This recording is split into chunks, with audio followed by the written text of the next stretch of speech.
ቅዱስ ዮሐንስ አፈወርቅ እንዲህ ይል ነበር እንደ ኢየሱስ ያለ መልካሙ እረኛን ይፈልጉታል ብዙ ሺህ ሰማዕታት በውስጡ ተከማችተዋልና ምክንያቱም ሰማዕቱ ለጌታው ሲል አንዴ ሲሞት እረኛው ግን ለመንጋው ሲል በየዕለቱ ይሞታል የቅዱስ ዮሐንስ አፈወርቅ ታሪክ ቅዱስ ዮሐንስ በ347 ዓመተ ምህረት ተወለደ ባህታዊ ሆኖ እንደ መላእክት ለመኖር ይፈልግ ነበር ነፍሱም ከቀን ወደ ቀን ወደ ዘላለማዊ ሕይወት አዘነበለች ክቡርነቱ ይህች ሴት ግዛቲቱን ለማዳን ሲል በአንደኛው ጦርነት ላይ ሲዋጋ የነበረው ባሏን በጦር ሜዳ አጣለች እና ልጇም ያላባት ብቻውን ቀርቷል ይህንን ረካሽ የሆነውን ደስታ ፍለጋ ይሄ ምን አይነት ረካሽ የሆነ ህይወት ነው እርሷም እድሜዋ እየገፋ ነው እናም ደክማለች ጎዳናውን እንደ ቤቷ ወስደዋለች ወለሉን እንዳልጋዋ ሰማዩን እንደ ጣሪያው አድርጋ ሲርባት ስትታረዝ ክቡርነቱ በራባት ጊዜ ጥቂት ፍራፍሬዎችን ከአንድ ሀብታም እርሻ ወሰደች ጥቂት ፍራፍሬን ወሰደች ረሃቧን ለማስታገስ ብቻ ነው ይሄ ነው ወንጀሏ ክቡርነቱ ይህችን አዛውንት ሴት እንድትቀጣ የሚጠባበቀው ከሳሿ ወንጀለኛ ያስባለት በዚህ ነው እርሶ እስር ቤት ይገባታል የሚሉ ከሆነ መልካም ነው ምክንያቱም ምናልባት ህይወቷን ለማቆየት የሚያስችላት ምግብ እዛ ልታገኝ ስለምትችል ምናልባት እስር ቤት ከኛ ይልቅ ለርሷ ሊራራላት ይችላል አመሰግናለሁ ክቡርነቱ የዚህችን ሴት ችግር ግምት ውስጥ እናስገባ እርሷ ጥፋተኛ ሆና አላገኘናትም ስለዚህም አሁኑኑ ነፃ ትለቀቅ አመሰግናለሁ ልጄ አሁን ወደ ቤቶት መሄድ ይችላል የሚያስፈልጎት ምንም ነገር ካለ እኔ የት እንደሚያገኙኝ ያውቃሉ ልሰጥ የምችለው ምንም ነገር የለኝም ጌታ ላንተም እንዲቆምልህና ህይወትህን እንዲመራልህ ነው የምጠይቀውና የምጸልየው ክርስቲያን ኖት እኔም ማምነው በአንዱ በእግዚአብሔርና የመድህንን መንገድ ባሳየን በአንድያ ልጁ ነው ከጉዳቱ በስተቀር አይኖቹ በደስታ ያንጸባርቃሉ እኔ ዓለምን በሙሉ ትቻለሁ እናም ዋጋዬን ጌታ በሰማይ እንደሚከፍለኝ አምናለሁ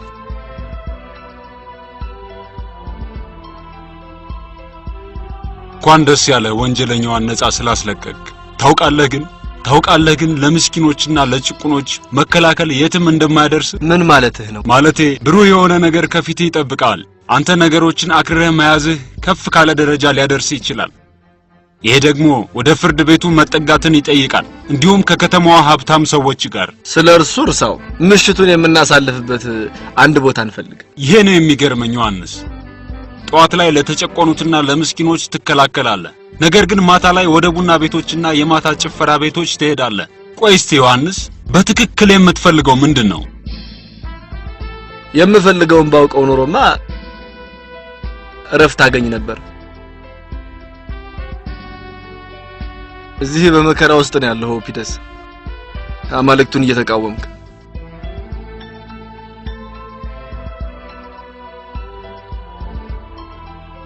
ዮሐንስ። አቤት እማዬ። ዛሬም በድጋሚ ወጥተህ ልትሄድ ነው? ላለማምሸት እሞክራለሁ። ካልሆነ ግን ወደ መኝታሽ ሂጂ እና ስለኔም እንዳትጨነቂ። ለምንድን ነው የማልጨነቀው? ያለህኝ ቤተሰብ አንተ ብቻ ነህ። እሺ እማዬ፣ እኔ ግን አሁን ትልቅ ሰው ነኝ። ይሄ ነው በግልጽ እያስጨነቀኝ ያለው። አንተ አድርገህ እናም የራስን ብቻ መንገድ መከተል። ያንዳንዱ ሰው የራሱ የሆነ መንገድ ማግኘት አለበት። እርሱ ብቻ ነው መወሰን ያለበት። መንገድ ወደ እግዚአብሔር የሚመራ ነው። ከልጅነት ጀምሮ እኔ በመልካም መንገድ ነበር የቀረጽኩ። እንዳለመታደል ሆኖ ግን አንተ አፈነገጥክ። ለምን? እኔ ላውቀው አልቻልኩም። በአንድ ሰው ልብ ውስጥ ጥሩና መጥፎ ነገሮች ይዋጋሉ። እናም አንደኛው አንዱን እስኪያሸንፍ ድረስ እጠባበቃለሁ።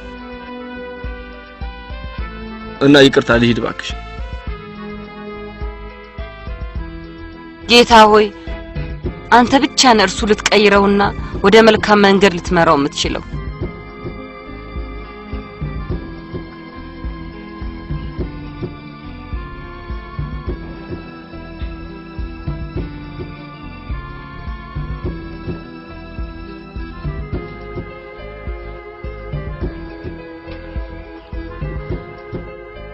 ሶቅራጥስን እንደምታስታውሰኝ ግን ታውቃለህ?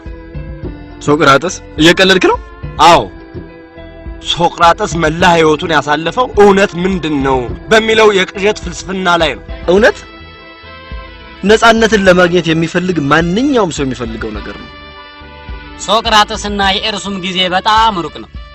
ድሪያስ እኔ በምለው በማንኛውም ቃል ይስማማል። በሚገባ እስማማለሁ እንጂ በአሁኑ ሰዓት ልንይዘው የሚገባን መመሪያ ሃይማኖት አልባ መሆንና መመሪያችንም መደሰት ብቻ መሆን አለበት። ኤፒክረስ እንዳለው ኤፒክራኒዝም መሰረት የሚያደርገው ቁስ አካላዊነትን ምንም የሚመልስልን ወይም ወደ እውነት የሚመራ መንገድ የለውም።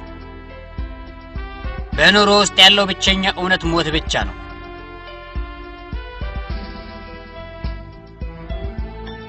ሞት እንቅልፍ ነው። ጥልቅ የሆነ እንቅልፍ ከአንድ ቦታ ወደ ሌላ ቦታ ለመጓዝ መነሻ ነው። ነገር ግን ወዴት ነው የሚመራን ነው? ይሄ ነው ጥያቄ መሆን ያለበት።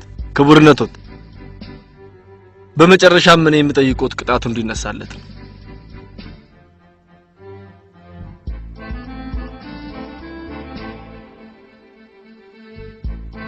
የዚህ ሰው ቅጣቱ ቢነሳለት ምንም ተቃውሞ የለኝም።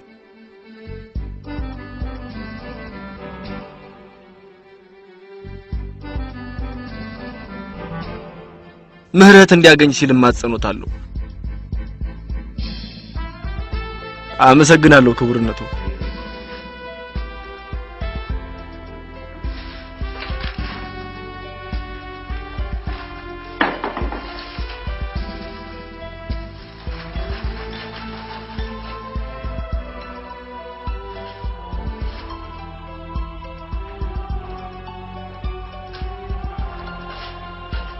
ዮሐንስ ምንም የሚያስፈልግህ ነገር የለም? አይ ምንም የለም፣ አመሰግናለሁ። ልወጣ ነው። በነገር ላይ አቡነ ማቴዎስ ስላንተ ጠይቀውኝ ነበር። እርሳቸውን ለመጠየቅ አትሄድም እንዴ? ስለርሱ አትጨነቂ፣ ጊዜ ካለኝ እሄዳለሁ። አቡኑ ጋር ሄዶ ለመጠመቅ የሚሆን ጊዜ የለህም?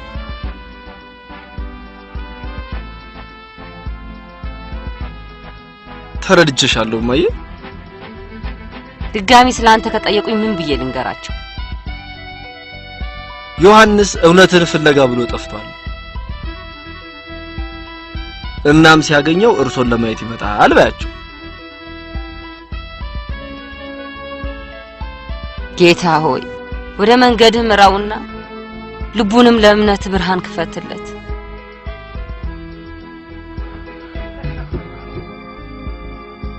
ምርጡ ትዕይንት የነበረው የመዝጊያው ትዕይንት ነበር። አንተ ኃያሉ አምላክ ይህንን ዕጣ ፈንታዬን እንድቀበል ጽናቱን ስጠኝ። እድልህ ሞት ነው እንደምትፈልገው። ከወዳጄ ስለይ ሞት ሸቶኝ ነበር። የጌታውን ሚስትን ለሚመለከት አገልጋይ ባሪያ ቅጣቱ ሞት ነው። እኔ ፍቅር ውስጥ ስለሆንኩኝ ነው። እባክህን ማረኝ። ምህረት የሚያደርጉት ደካማ ስለሆኑ ነው። እኔ ግን ንጉስ ነኝ። ላንተ ምህረት አይገባም። በጣም ጥሩ ነው። በከተማው ውስጥ ያለ ምርጥ ጠበቃ እንደሆንክ ሁሉም ሰው ስላንተ ይመሰክራል። ለዚህም ነው አንዳንድ የምክር ቤቱ አባላት ዳኛ እንድትሆን ያጩ።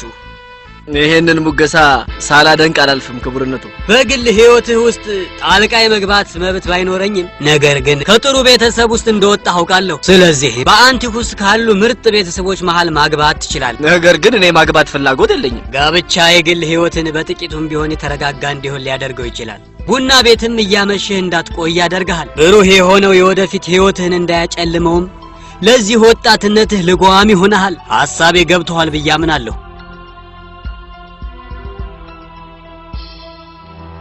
ምንድነው ቁዘማውና ትካዜው? ይሄ ለሁለታችሁም ጥሩ አይደለም እንዴ? ምንድነው የያዘ? መጠጣት አትፈልግም? መሳቅም እንኳን አትፈልግም? ምን ሆነሃል?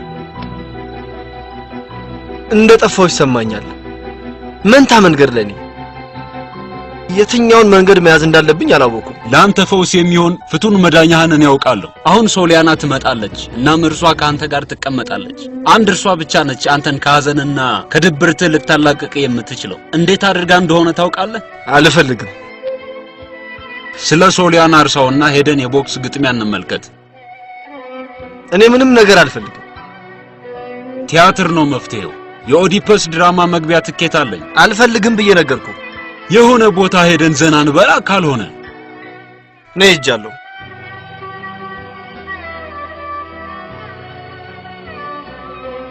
ምን ሆኗል? የምፈልገው ይሄ ሊሆን አይችልም። የተማርኩት በከተማ ውስጥ ካለ ትልቅ ፈላስፋ ከሉቢያኖስ ዘንድ ነው። የእናቴን ቃላትና መጽሐፍ ቅዱስንም እየሰማሁ ነው ያደግኩት። በፍርድ ቤት ሙግትም ትልቅ ስፍራን አግኝቻለሁ። የብዙዎቹን ፈላስፋ መጽሐፍ አንብቤያለሁ። ከዛ ሁሉ በኋላ ግን የዓለምን ደስታ ወደ እኔ ለመሳብ ስፈልግ ራሴን አገኘሁት። እኔ ራሴን መረዳት አልቻልኩም። ምንም ነገር ልረዳ አልቻልኩም። ሰላምን ማግኘት አልቻልኩም። ከማህበረሰቡ ወጥቻለሁ። በሰዎች ሁሉ መሃል እንኳን እንግዳነት ይሰማኛል። ይህንን ዓለም የሚቆጣጠሯት አማልክቶች መሆናቸውን መረዳት ይኖርብሃል።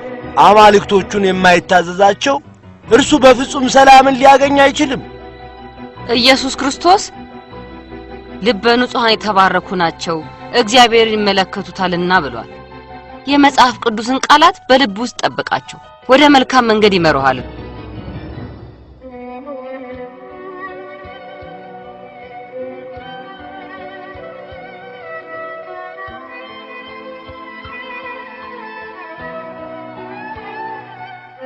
ጥበብን ማብዛት ምንም ፍሬ አያስገኝም፣ ችግር እንጂ።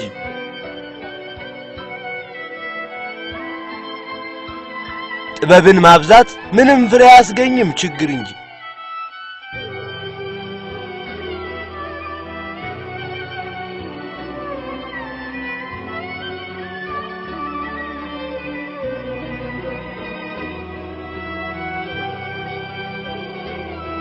ዮሐንስ። አቤት እማዬ። ምንም የሚያስፈልግህ ነገር የለም? አይ አልፈልግም። ለነገ ጉዳይ ጽፌ መጨረስ ያለብኝ አንድ በጣም አስፈላጊ ሆነ ማስታወሻ አለኝ። ከዛም ትንሽ ወጣ እላለሁ። እንደተለመደው ንጋት ላይ ነው የምትመጣው? እባክሽ እማዬ፣ ደክሞኛል። ልከተል ያልቻልኩት ምክርሽን ለመስማት ዝግጁ አይደለሁም። ዛሬ ምሽት አትወጣም። አንድ እንግዳ ሊጎበኝ ይፈልጋል። ለረጅም ዓመታት ያላየው ግን በጣም ወዳጅ ሆነ ሰው። ማንን ማለትሽ ነው?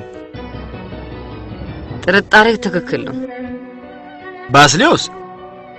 የተከበርከው ጓደኛ ዮሐንስ፣ ሁለታችሁንም ብቻችሁን ትቻችሁ ሊድና ለእናንተ የሚሆን ምግብ ላዘጋጅ። ግባ። መልእክት ልከሽበት ነው?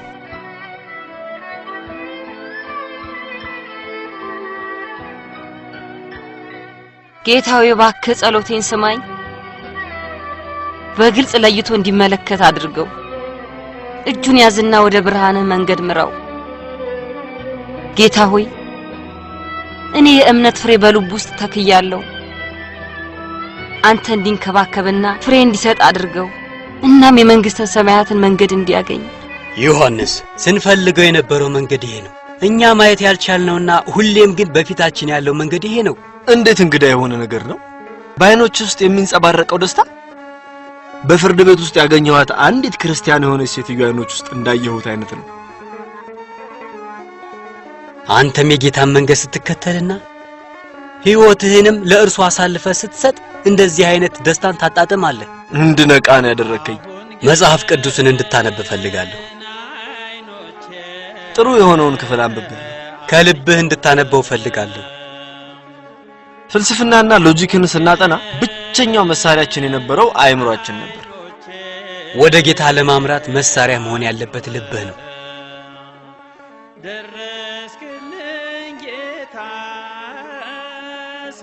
ባስልዮስ እኔ በዚህ ዓለም ውስጥ እንግዳነት እየተሰማኝ ነው። የዘላለም ሕይወትን ለሚፈልግ ለማንኛውም ሰው እንግድነት የተለመደ ነገር ነው። ርካሽ ለሆነው ለዓለም ደስታ ራሴን አሳልፌ ሰጥቼ ነበር። ከዚህ በላይ ለመቋቋም የሚያስችል ብርታት ወይም ፍላጎት የለኝም። ዮሐንስ አንተ የቅርብ ጓደኛዬ ነህ። በአንተ ውስጥ ያለው ግጭትን መረዳት እችላለሁ። መንገዱን የምትፈልግ ከሆነ ኢየሱስ መንገድ እውነትና ሕይወት እኔ ነኝ ብሏል። ባስልዮስ አብረኸኝ ሁን። እኔ ሁሌም ካንተ ጋር ነኝ። እኔ በገዳም ውስጥ በመልካም ሁኔታ እየኖርኩ ነው። በአንተ ውስጥ ያለውን የእምነት ዘር ውሃ ልታጠጣው ይገባል። እናም የእግዚአብሔር ቃላት ፍላጎቱን ሁሉ ያሟላልሃል። ተመስገን ላለ አሁን ግን አይኖቼ አዩ አሁን ግን አይኖቼ አዩ ደረስክልኝ ጌታ ስጠራህ ደረስክልኝ ጌታ ስጠራህ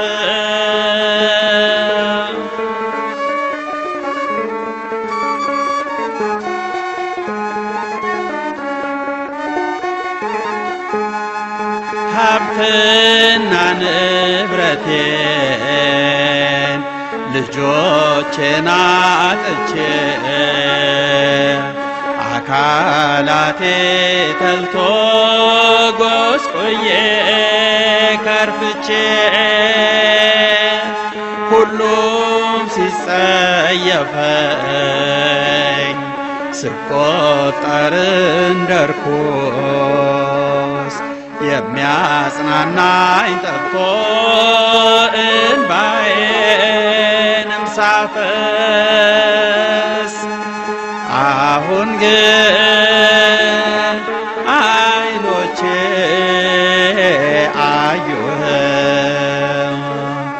አሁን ግን አይኖቼ አዩህ ደረስክልኝ ጌታ ስጠራህ ደረስክልኝ ጌታ ስጠራህ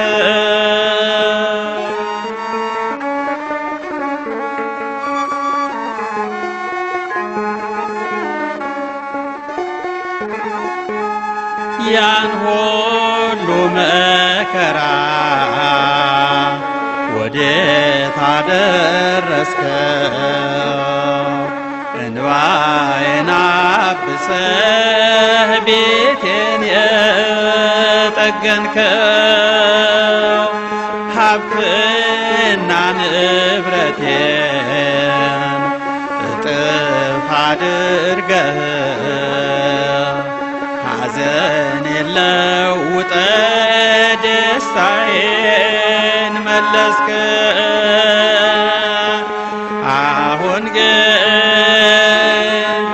አይኖቼ አዩህ አሁን ግን አይኖቼ አዩህ ደረስክልኝ ጌታ። እማዬ ስፈልገው የነበረውን መንገድ በመጨረሻ አገኘሁት። በልቤ ውስጥ የዘራሽው የእምነት ዘር ፍሬን ማፍራት ጀምሯል። አንቺ እንድከተለው ትፈልግ የነበረውን መንገድ መከተል ጀምሬያለሁ። ግን እኔ ምንድነው እሱ? ዮሐንስ ራስን መግለጽ አልቻልክም? ተናገር። ነፍሴ የምትፈልገው እንደ መነኩሴ ሆኖ መኖር ነው። እናም ያንን እንዳሳካ እንድትረጂ ነው የምፈልገው። በአንተ ደስ ቢለኝም የሚያስፈራኝ ግን ምንድነው የሚያስፈራሽ? ብቸኝነቱን ነው የፈራሁት። በህይወቴ ውስጥ ደስተኛ ሆንኩባቸው ቅጽበቶች በጣም ትንሽ ናቸው። ከአባትህ ጋር ለ4 ዓመታት ነው የኖርኩት። ከዛም እሱ ሞተ። በዛን ጊዜ 20 ዓመቴ ነበር። ከእድሜ በላይ የሆነ ኃላፊነት ለመሸከም ተገደድኩ። ሁሉም ሰው ድጋሚ እንዳገባ ይመክረኝ ነበር። እኔ ግን ተቃወምኩ። የመልካሙን ባለቤቴን ቦታ ማንም ሰው እንዲወስድ አልፈቀድኩ። እና በህይወቴ ሙሉ በቁርጠኝነት ላንተ ስለመኖር ወሰንኩ። አንተ ለማሳደግ ብዬ በብዙ ውጣ ውረዶች ውስጥ በጽናት አልፌያለሁ።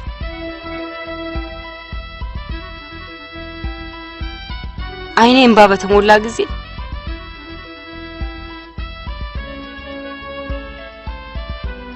ልታብስልኝ የምትችለው አንተ ብቻ ነህ ብዬ ለራሴ እል ነበር።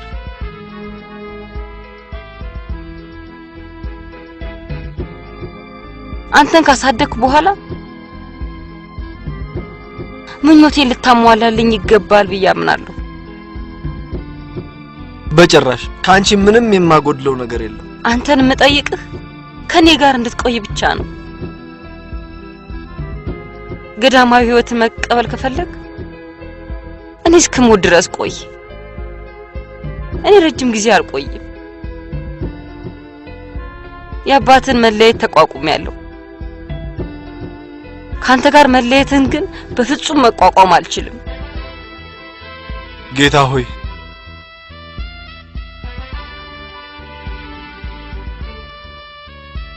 አሁን ከምንም በላይ የሚያስፈልገኝን ጥበብ ስጠኝ። መከተል ወዳለብኝ መንገድ አንተ ምራኝ።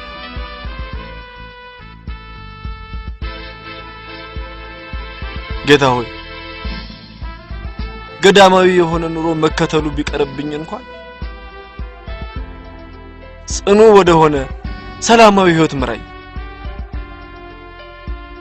ከእርሷ ጋር እንድቆየ እናቴ ፍላጎት አስገድዶኛል።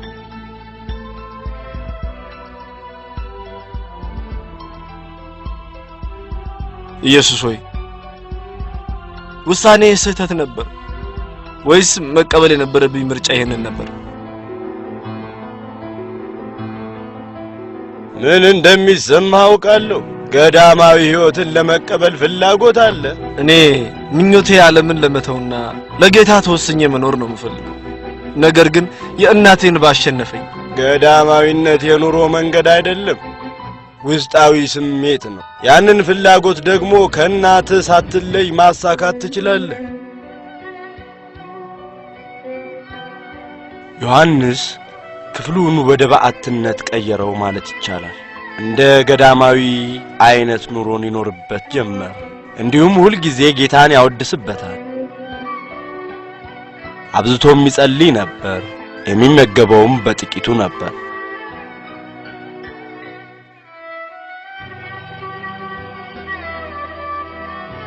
የሚተኛውም መሬት ላይ ለትንሽ ሰዓት ያህል ነበር።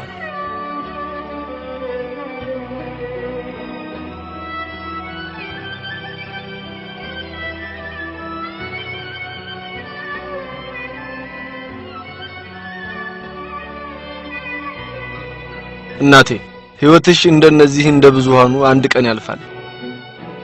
እናም ትውስታ ትሆኛለሽ። መርሳት የተፈጥሮ ባህሪያችን ነውና ጌታ ሆይ እባክህ በሰማይ ተቀበላት፣ በጻድቃንና በቅዱሳን መሃል ቦታ አዘጋጅላት።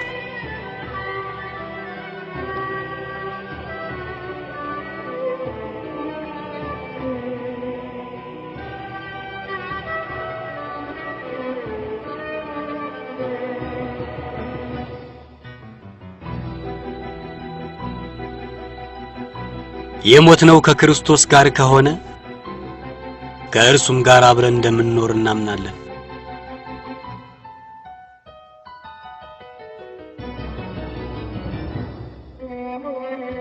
በገዳም ውስጥ መኖር ማለት ከምድር ወደ ሰማይ እንደመነጠቅ ነው።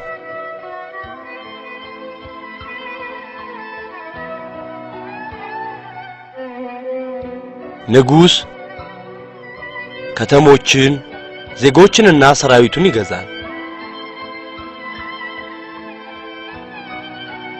መነኩሴ ግን ራሱን ነው የሚገዛው።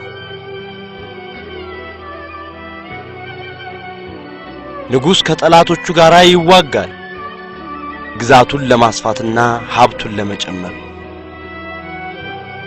መነኩሴ ግን ከሰይጣን ጋር ይዋጋል፣ ነፍሳትን ለመምራት።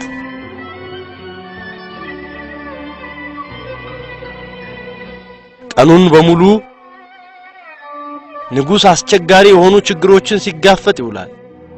የመነኮሳት ሕይወት ግን በደስታና በሰላም የተሞላ ነው። ንጉስ ለሌሎች ወርቅን በስጦታ ያበረክታል። መነኮሳት ግን ለሌሎች በረከትን ይሰጣሉ፣ እንዲሁም ያጽናኗቸዋል።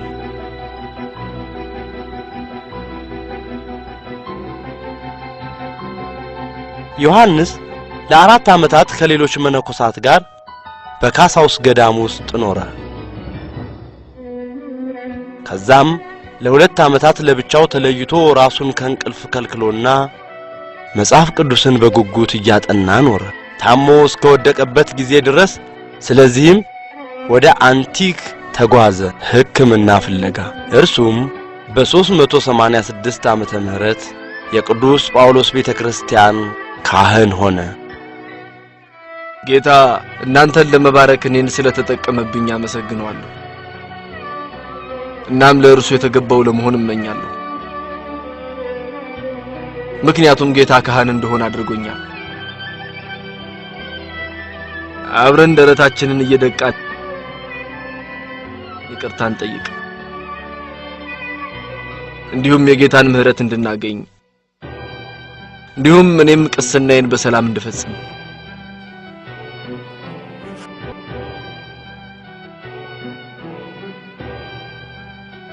ቅዱስነታቸው የራፋንያው ሊቀ ጳጳስ ሊያነጋግሮት እየጠበቁት ነው። የራፋንያው ሊቀ ጳጳስ እርሶ ቅስናን ስለመቀበልዎት እንኳን ደስ አሎት ሊሎት ነው። ምንም እንኳን ብናደድቦትም አሁን ግን እንኳን ደስ ያሎት ለማለት ብዬ ነው የመጣሁት። አባ እባክዎትን ይቅር ይበሉኝ። እግዚአብሔር ይቅር ይበሎት። ስለዚህ በሚገባ አስታውሰዋል ማለት ነው አይደለም? አዎ አስታውሳለሁ። እርሶ ለጵጵስናዎት እንዲዘጋጁ እንድረዳዎት ጠይቀውኝ ነበር። ሁለታችንንም ጳጳስ እንድንሆን ነበር የጠየቁን። ነገር ግን እርሶ ገዳማዊነትን ካልሆነ ብለው ተቃወሙ። አዎ በኋላ ጵጵስናው ይደርሳል ብዬ ነበር። እርሶ ጵጵስናውን እንድቀበል ሲያበረታቱኝ ነበር የተቀበልኩት። በጉዞዎት ሁሉ እርሶን እንደምከተሉት አረጋግጠዋል። ነገር ግን አታለውኛል። እርሶ እኔ ጵጵስናን እንድቀበል አበረታተውኝ የገቡልኝ ቃሎትን አፍርሰው ወደ ገዳማዊ ሕይወት ብቻዎትን ተመልሰው ሄደው ሲደሰቱ ከረሙ። ብቻዎትን ሁሌም የምፈልገውንና የምመኘውን የምናኔን ሕይወት በድል ፈጸሙ። የወቀሱኝ ደብዳቤዎትን መልስ ስመልስ ለዚህ አገልግሎት እኔ ዝግጁ አይደለሁም ብዬ ጽፌልዎት ነበር። እኔን ትተው ገዳማዊ ሕይወትን ሲመሩና ሲያጣጥሙ መቆየቶት ይቅርታ የማይባል ነገር ነው። ከእርሶ ጋር እንድጋራ ፍላጎት ስላልነበሩት ነበር። ምናኔን በሚገባ ላጣጥመው አልቻልኩም።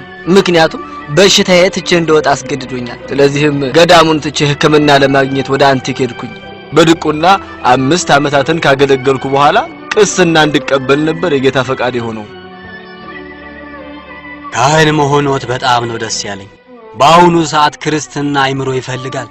መናፍቃንን መጋፈጥ መቻል ያስፈልጋል። ለዛ ደግሞ እርሶ በጣም ተመራጭ ነዎት። ያደረጉኝን ነገር ግን አሁንም ድረስ አልረሳሁሎትም። ይቅርታዎትን እለምናለሁ። እባክዎትን ይቅር ይበሉኝ። ከታላቁ ንጉሥ ከቴዎዶስ ለሕዝቡ የተላለፈ መልእክት። በግዛቲቱ ሁሉ ላለው ሕዝብ ምኞቱንና ፍላጎቱን ለመመለስ በሚል የንጉሡን 10ኛ በዓለ ሹመት ለማክበርና የልጃቸውን አርካዲየስን 5ኛውን በዓለ ሲመት በሕጉ መሠረት እንዲከበር ይደረጋል።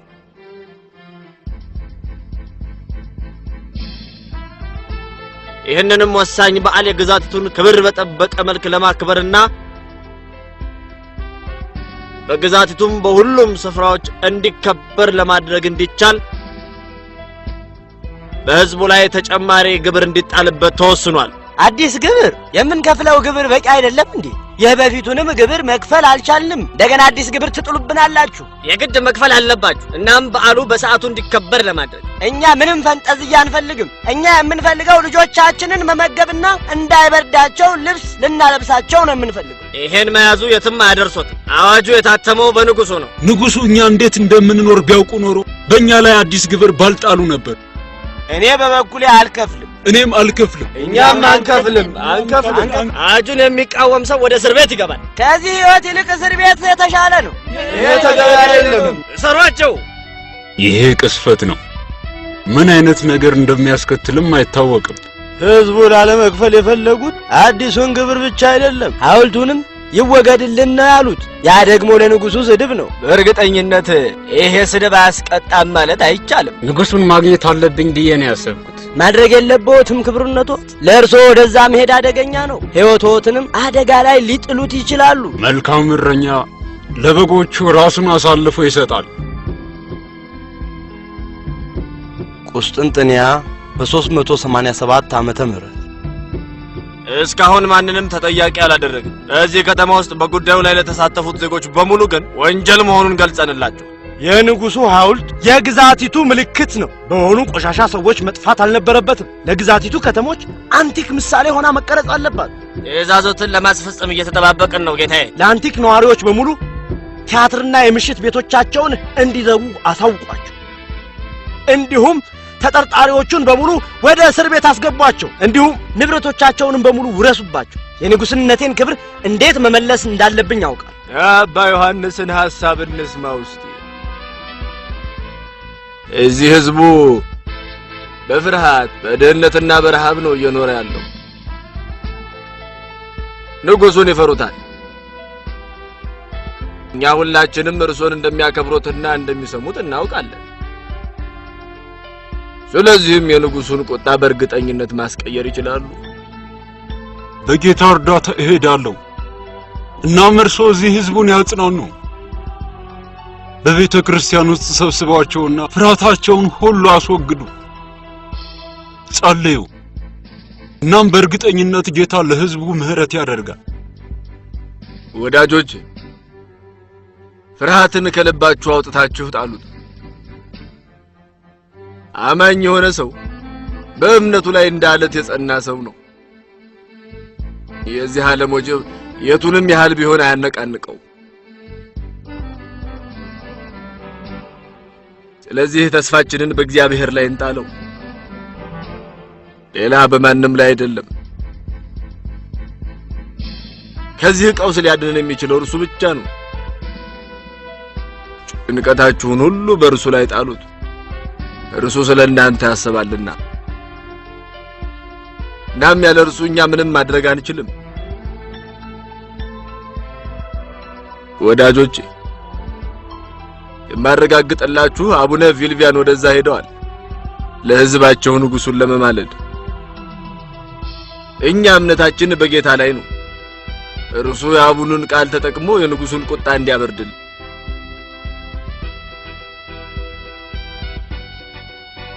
በጌታ ኃይል ላይ እምነት ይኑራችሁ። እርሱ ሕዝቡን እስከ መጨረሻው እንደማይጥል እርግጠኛ ሁኑ። በትህትና ሆነን ወደ ጌታ እንጸልይ። ቅዱስ ዳዊት በጭንቀቴ ጊዜ ጌታን ጠራሁት፣ እርሱም መለሰልኝ፣ ከጭንቀቴም ነፃ ወጣኝ እንዳለው።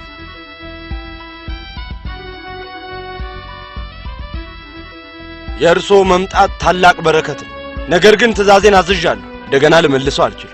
የአንቲካ ሰዎች በተፈጠረው ነገር በሙሉ ተጸጽተዋል። እናም እርሶ ይቅርታ እንደሚያደርጉላቸው ተስፋ አድርገዋል። ይቅርታ የደካማነት ምልክት ነው እና እኔ ደግሞ በጭራሽ ደካማ ሆኜ አላውቅም። ህዝቦት እንዲወዶት ነው ወይስ እንዲፈራዎት ነው የሚፈልጉት? እኔ እየወደዱ ከሚሰድቡኝ ይልቅ የምመርጠው እንዲፈሩኝና እንዲያከብሩኝ ነው። የአንቲክ ሰዎች ለንጉሱ ታማኝ ናቸው። ጠላቶችም ስላሉ ይህንን እድል በመጠቀም እንዳያባብሱት ባይደክሙ ይሻሎታል። ምክንያቱም ምንም ጥቅም የለውም። እነዚህ የኔ ቃላት አይደሉም። እኔ የመጣሁት በእግዚአብሔር ስም ነው። እግዚአብሔር መልካም ነው። እናም የተሳሳተ ሰው መቀጣት አለበት። የህዝቡን በደልና መተላለፋቸውን ይቅር ቢሏቸው ጌታ እርሶንም ይቅር ይሎታል። ስድቡን እንዲቀበል ነው የሚፈልጉት? ኢየሱስ ስድብን ተቀብሎ ለጠላቶቹ ይቅርታን ለምኗል። ሌሎችን ይቅር የማይሉ ከሆነ ጌታንም ይቅርታ እንዲያደርግሎት መጠየቅ የለቦትም። እኔ ሰው ነኝ። ስለተሰደብኩ ለመበቀል ፈልጌ ነው። እኔም የኢየሱስን ቃል ወደ እርሶ ተሸክሜ የማደርስ መልእክተኛ ብቻ ነኝ። እነርሱን መቀበል ወይም አለመቀበል የእርሶ ፋንታ ነው። የጌታ ሰላም ከእርሶ ጋር ይሁን። ይቆዩኝ አባቴ።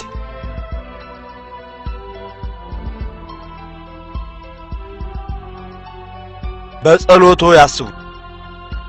ስለዚህ ለሕዝቦት ያረጋግጡለት። እናም በጸሎታቸው አስቡ። የድንግል ማርያምና የቅዱሳኑ ጸሎት ከእርሶ ጋር ይሁንልዎት። ከኔ ጋር መከራውን ስለተጋፈጣችሁ በጣም ደስ ብሎኛል። መጽሐፍ ቅዱስ መከራን የሚታገስ እርሱ የተባረከ ነው፣ ምክንያቱም ፈተናውን በጽናት ካለፈ እግዚአብሔር ለሚወዱት ቃል የገባላቸውን የሕይወትን አክሊል ይቀበላልና። ይህ ታላቅ ትምህርት ነው ለሕዝቡ። እርሶ ከተመለሱ በኋላ የአንቲክ ህዝብ ድጋሚ እንደተወለደ ያህል ነበር። እነርሱ የተመለከቱት ጠፍቶ እንደተመለሰው ልጅ ነው፣ ሞቶ እንደነበረና በድጋሚም በሕይወት እንዳለው። ማን ነው የጠፋውና የተገኘ? እድሉን ተጠቀሙበት። በቤተ ክርስቲያን ውስጥ ማስተማሮትን ቀጥሉ። እነርሱን ወደ መልካም ጎዳና እንዲመልሷቸው። ብዙዎቹ መከራና ስቃዮች የሚመነጩት እምነት ማጣት ነው። በጌታ ሳይሆን በራሳችን ላይ ከመታመን ነው የሚመነጩ። ነገር ግን በጌታ ብንታመንና ቃሉንም ብናምን ለመዳናችን መሰረት ይሆነናል። በዛም የጌታ ፍላጎት የሰው ልጅ ረፍትን እንዲያገኝ ነው። በደል መስራት የሰው ልጅ ባህሪው ነው።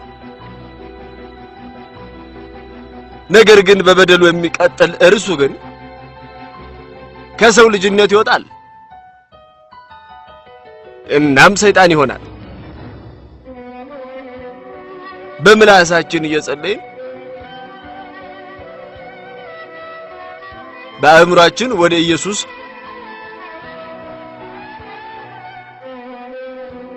ወደ ሰማይ ተነጥቆ ከእርሱ ጋር መሆን መቻል አለበት። ስንጸልይ መሆን ያለበት እንደዚህ ነው። ማዘን የማትፈልጉ ከሆነ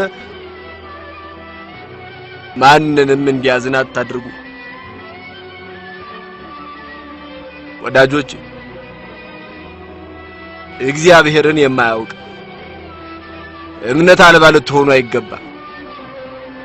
እውነተኛ ክርስቲያኖች ከሆንን መከራን ሳይከፋን መቀበል አለብን። ሲራክ ልጄ፣ የመጣኸው ጌታን ለማገልገል ከሆነ ራስህን ለመከራ አዘጋጅ እንዳለው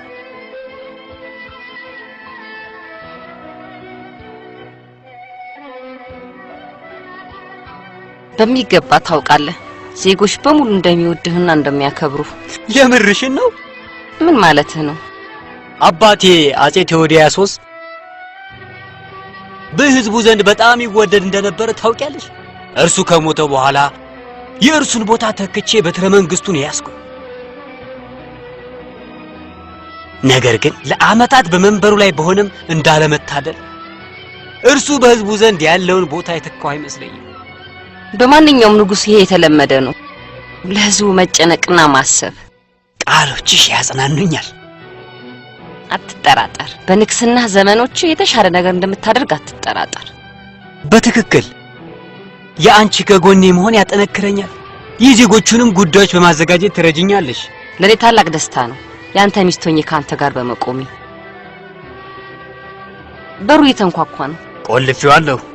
የሆነ ሰው ያንኳኳ ነው። መጥፎ ጊዜ ላይ ምንድነው እሱ? ጠቅላይ ሚኒስትሩ ጥቂት የፍትህ አካል የሆኑ ሰዎችና ጳጳሳት እርሶን ሊያነጋግሩት ይፈልጋሉ። ተኝቻለሁ ብለህ ንገራቸው። ክቡርነቶት፣ በችሎት ውስጥ እኮ የእርሶ መገኘት አስፈላጊ ነው። ነገር ግን ከአንቺ ጋር በፍቅር መሆን እፈልጋለሁ። ክቡርነቶት። ጠቅላይ ሚኒስትሩ የህግ ሰዎችና ጳጳሳትን በአንድነት ሆናችሁ የተሰበሰባችሁት የሆነ የእኔን ውሳኔ የሚፈልግ ነገር ቢኖር ነው። እኛ ሁሌም የንጉሱ ጥበብ ያስፈልገናል፣ በተለይ በአስቸኳይ መፍትሄ የሚያሻው ነገር ሲያጋጥመን። በትክክል የቁስጥንጥንያ ህዝብ በአቡነ ኔክታሪዮስ ሞት ከፍተኛ የሆነ ሐዘን ተሰምቶታል። ህዝቡ ምን ያህል ይወዳቸው እንደነበር አውቃለሁ። ግን ምንድነው ማድረግ ያለብን? የእግዚአብሔር ፈቃድ ነው። ስለዚህም ህዝቡ ያንን መቀበል አለበት። አሁን ምንም ፓትርያርክ እንደሌለ እንዳይዘነጉት። ህዝቡ አዲሱ ፓትርያርክ ማን ይሆናል እያለ በጉጉት እየተጠባበቀ ነው። ያንን ምርጫ ለማድረግ እናንተ ከእኔ የተሻላችሁ ናችሁ። እኔ አባ ዮሐንስ አፈወርቅን አጭቻለሁ። ያ በጣም ጥሩ ምርጫ ነው። ስለርሳቸው ብዙ ሰምቻለሁ። የሚናገሯቸው ቃላት በጣም ልብ የሚነኩ ናቸው። እንዲሁም ህዝቡም ይወዳቸዋል። እውነት ነው። እኔ ምንም ተቃውሞ የለኝም። አዋጁን ጻፉትና ከዛ እኔ አሁኑኑ ማህተሜን አትምበታለሁ። እንደዛ ቀላል አይደለም። አዎ የአንቲክ ህዝብ የሚወዱትን አስተማሪያቸውን በቀላሉ አይሰጡንም። የከተማቸው ምልክት ነው። ንጉሱ እርሱን ፓትርያርክ እንዲሆን በማህተሙ ቢያጨውም እንኳን አባ ዮሐንስ በአንቲክ ውስጥ ነው የሚያገለግሉት። ለ12 ዓመታት ያህል ህዝቡ እርሱ ሊሄድ መሆኑን ሲያውቁ ልንቋቋመው የማንችለው ችግር ሊገጥመን ይችላል። ስለዚህ ምንድነው መፍትሄው? ጉዳዩን ለኔ የሚተውልኝ ከሆነ ጉዳዩን በራሴ መንገድ ልመለከተው እችላለሁ። ምንድነው እርሱ? በጣም አስፈላጊ ለሆነ ጉዳይ እንደምትፈልጉኝ ሰምቼ ነበር። አንቲክ ድረስ ተጉዛችሁ እንድትመጡ ያደረጋችሁ ምንድነው? የሆነ ልንጠይቆት የፈለግነው ነገር አለ። እናም እንደሚፈጽሙልንም ተስፋ እናደርጋለን። የሚቻለኝ ከሆነ አደርጋለሁ። ከኛ ጋር እንዲመጡ እንፈልጋለን። የአንድ ሰማዕትንም አጽም እንዲጎበኙልን። ስለ እርሶም በዝና የሰሙት ቤተሰቦቹም የእርሶን ትምህርት በጉብኝቶት ወቅት ሊሰሙ ይፈልጋሉ። ጉዳዩ ያማ ከሆነ በረከቱ እንደውም ለኔ ነው። እንዲሁም እነርሱ የፈለጉትን ማድረግ ግዴታዬም ጭምር ነው። መቼ ነው ለመሄድ ያሰባችሁት? አመሻሹ ላይ ሳይታወቅ ማታ ላይ ከከተማው ይዘዋቸው ሊሄዱ ነው። እርሳቸውም ራሳቸው ንጉሱን ለማግኘት እንደሚሄዱ አላወቁም። አባ ዮሐንስ ለዚህ ቦታ የሚመጥኑ ሰው ናቸው። የእርሳቸውን ብዙ ስብከቶች ሰምቻለሁ። ቃሎቻቸው ደስ የሚሉ ናቸው። ልብ ውስጥ ዘልቀው በመግባት የሚያሳምኑ ናቸው። እንደሚሉት ከሆነ የአንቲክ ህዝብ ይቆጣል ነው የሚሉት። አባ ዮሐንስ በአንድ ቀን ትተዋቸው እንዲሄዱ ሲሰሙ የሚያምኑ አይመስለኝም። የቁስጥንጥንያ ሰዎች በይበልጥ ነው የሚፈልጓቸው። የሚቀበሉት ይመስላችኋል? ንጉሱ በእርግጠኝነት ያሳምኗቸዋል። የቁስጥንጥንያ ሊቀ ጳጳስ እንዲሆኑ ስንመርጦት በአንቲክ ያደረጉትን አገልግሎትን መሰረት አድርገን ብቻ አይደለም፣ ነገር ግን በሁሉም ቦታ ያሉ ሰዎች ሁሉ ፍላጎትም ስለሆነ ጭምር ነው። ህዝቡም የእርሶን ሊቀ ጳጳስ መሆን እየተጠባበቀ ነው። በትክክል ሁላችንም ምን ያህል ከአንቲክስ ጋር እንደተቆራኙ እናውቃለን። ነገር ግን የአቡነ ኔክታሪዮስ ሞት ህዝቡን ሁሉ አስደንግጧል። በዛ ላይ ደግሞ እርሶ ይህንን አልቀበልም ካሉ የባሰ ሐዘናቸውን ይጨምሩባቸዋል። የንጉሱም የመጀመሪያው ዓላማው ማሟላት እንደሆነ ያውቃሉ።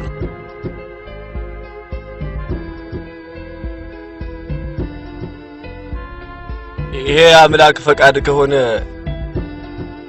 በትህትና ከመቀበል ውጭ እንዴት ልቃወም እችላለሁ?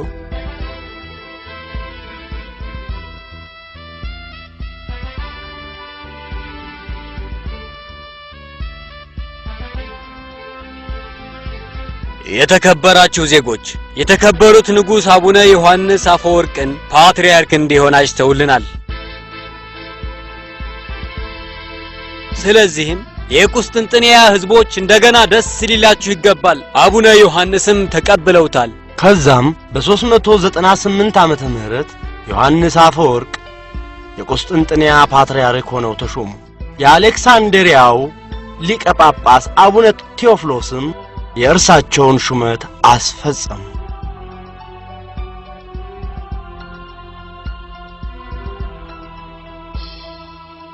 ወዳጆቼ ከእግዚአብሔር በኋላ በልቤ ውስጥ ትልቅ ቦታ የምሰጠውና ከእናንተ ይልቅ የማከብረው ሌላ የለም። እኔም ማረባ ምስኪን ሰው ነኝ።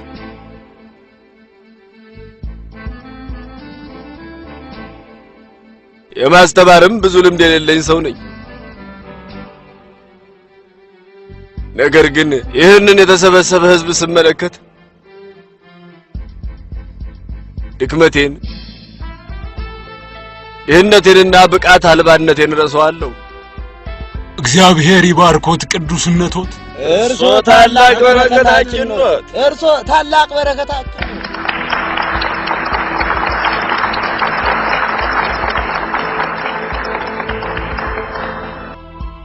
እባካችሁን እኔን እንድታሞግሱኝ ወይም እንድታጨበጭቡልኝ ወይም እንድታወድሱኝ አልፈልግም። እኔ የምፈልገው በዝምታ ከልባችሁ ሆናችሁ እንድታደምጡኝና የምላችሁንም በተግባር እንድትፈጽሙ ነው። ምኞቴና ፍላጎቴም ይሄው ነው። ንጉሡ ምናልባት እንደ ስድብ ሊቆጥሩብን ይችሉ ይሆናል። እናም የእርሳቸውን ፍላጎት የተጋፋናቸውና መፈራታቸውንም የምናጠፋ ሊመስላቸው ይችላል። ከንጉሡ በላይ መፍራት የሚገባን የጌታን ቁጣ ነው። ይቅርታ አድርጉልኝና ንጉሡ እርሶ ፓትርያርክ መሆኖትን አስመልክተው ያዘጋጁት ግብዣ ላይ ለምን እንደማንሄድ ምክንያቱ አልታየኝም። ይሄ ግብዣ ለካህናት በሚሆን መልኩ ሳይሆን የተዘጋጀው ለሕግ ሰዎች በሚሆን መልኩ እንደተዘጋጀ ስለተረዳሁ ነው። የእርሶ ፍላጎት ይሄ ከሆነ እኛ ያለን አንድ ምርጫ ብቻ ነው። ምንድነው እርሱ? ንጉሡንና ሚስቱን በዚህ በፓትርያርኩ ጽሕፈት ቤት መጋበዝ ነው የሚሆነው። ይሄ ጥሩ መፍትሄ ነው። ከዛም በሳምንቱ ለሕግ ሰዎች ግብዣ እናደርግላቸዋለን። እኛ ግብዣ መጥራታችን ንጉሡ ልባቸው ሊነካ ይችላል። ምን ይመስሎታል ታዲያ ቅዱስነቶ?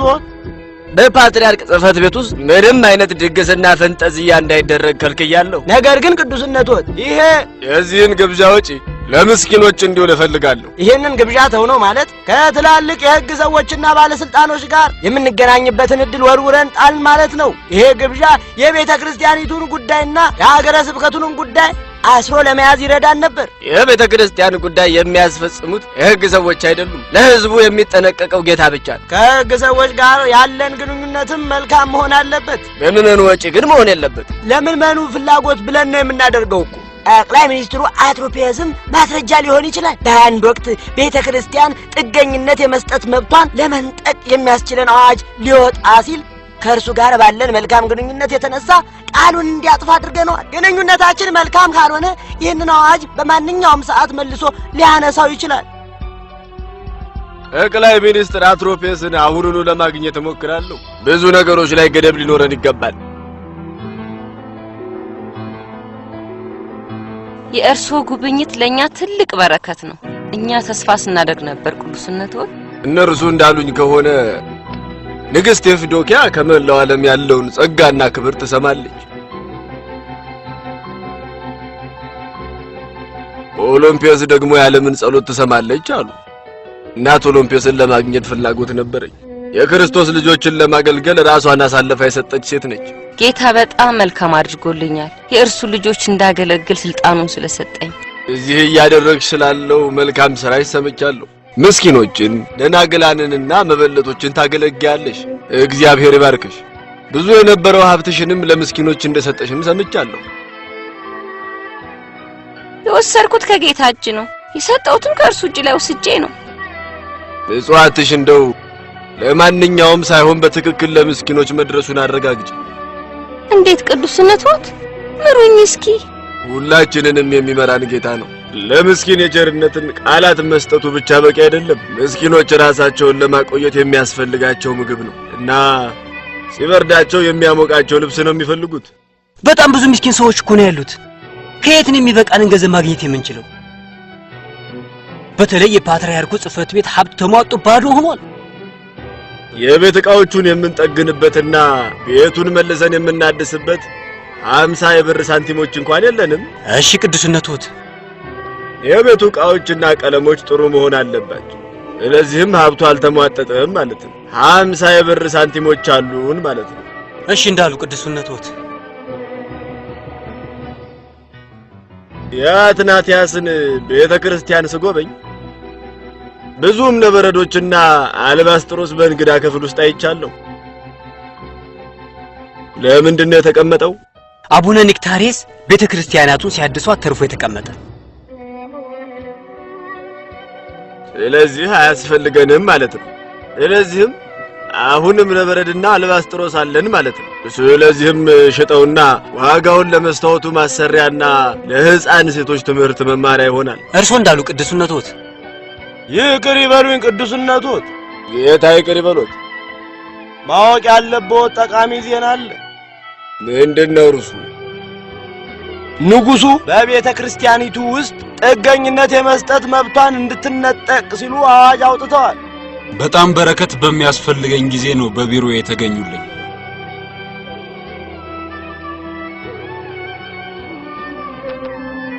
ነገር ግን ንጉሱ የህዝቡ ወሳኝ ፍላጎት ካልሆነ በስተቀር በማንኛውም ጉዳይ ላይ በጭራሽ እንደማይስማሙ ያውቃሉ።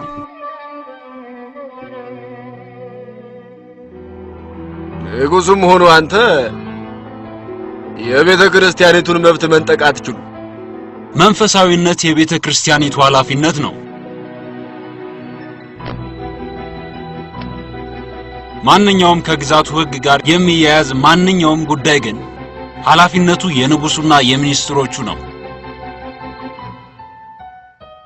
የቤተ ክርስቲያኒቱ መብት ነው ማንኛውንም ሰው መጠለያ የመስጠት መብት። ሰውየው በህግ የሚፈለግ ወንጀለኛ ቢሆንም እንኳን አብዛኛውን ጊዜ በቤተ ክርስቲያን ውስጥ የሚጠለሉት በሌሎች ሰዎች ፍትህ የተጓደለባቸው ሰዎች ናቸው። በግልጽ ሐሳባችን የተለያየ ነው። ስለዚህም ስምምነት ላይ መድረስ አንችልም። እዚህ የመጣሁት ስምምነት ላይ ለመድረስ አይደለም። ታዲያ ለምንድን ነው የመጣኸው? በቤተ ክርስቲያን ጉዳይ ውስጥ ማንንም ሰው ጣልቃ መግባት እንደማይችል ልነግርህ ነው።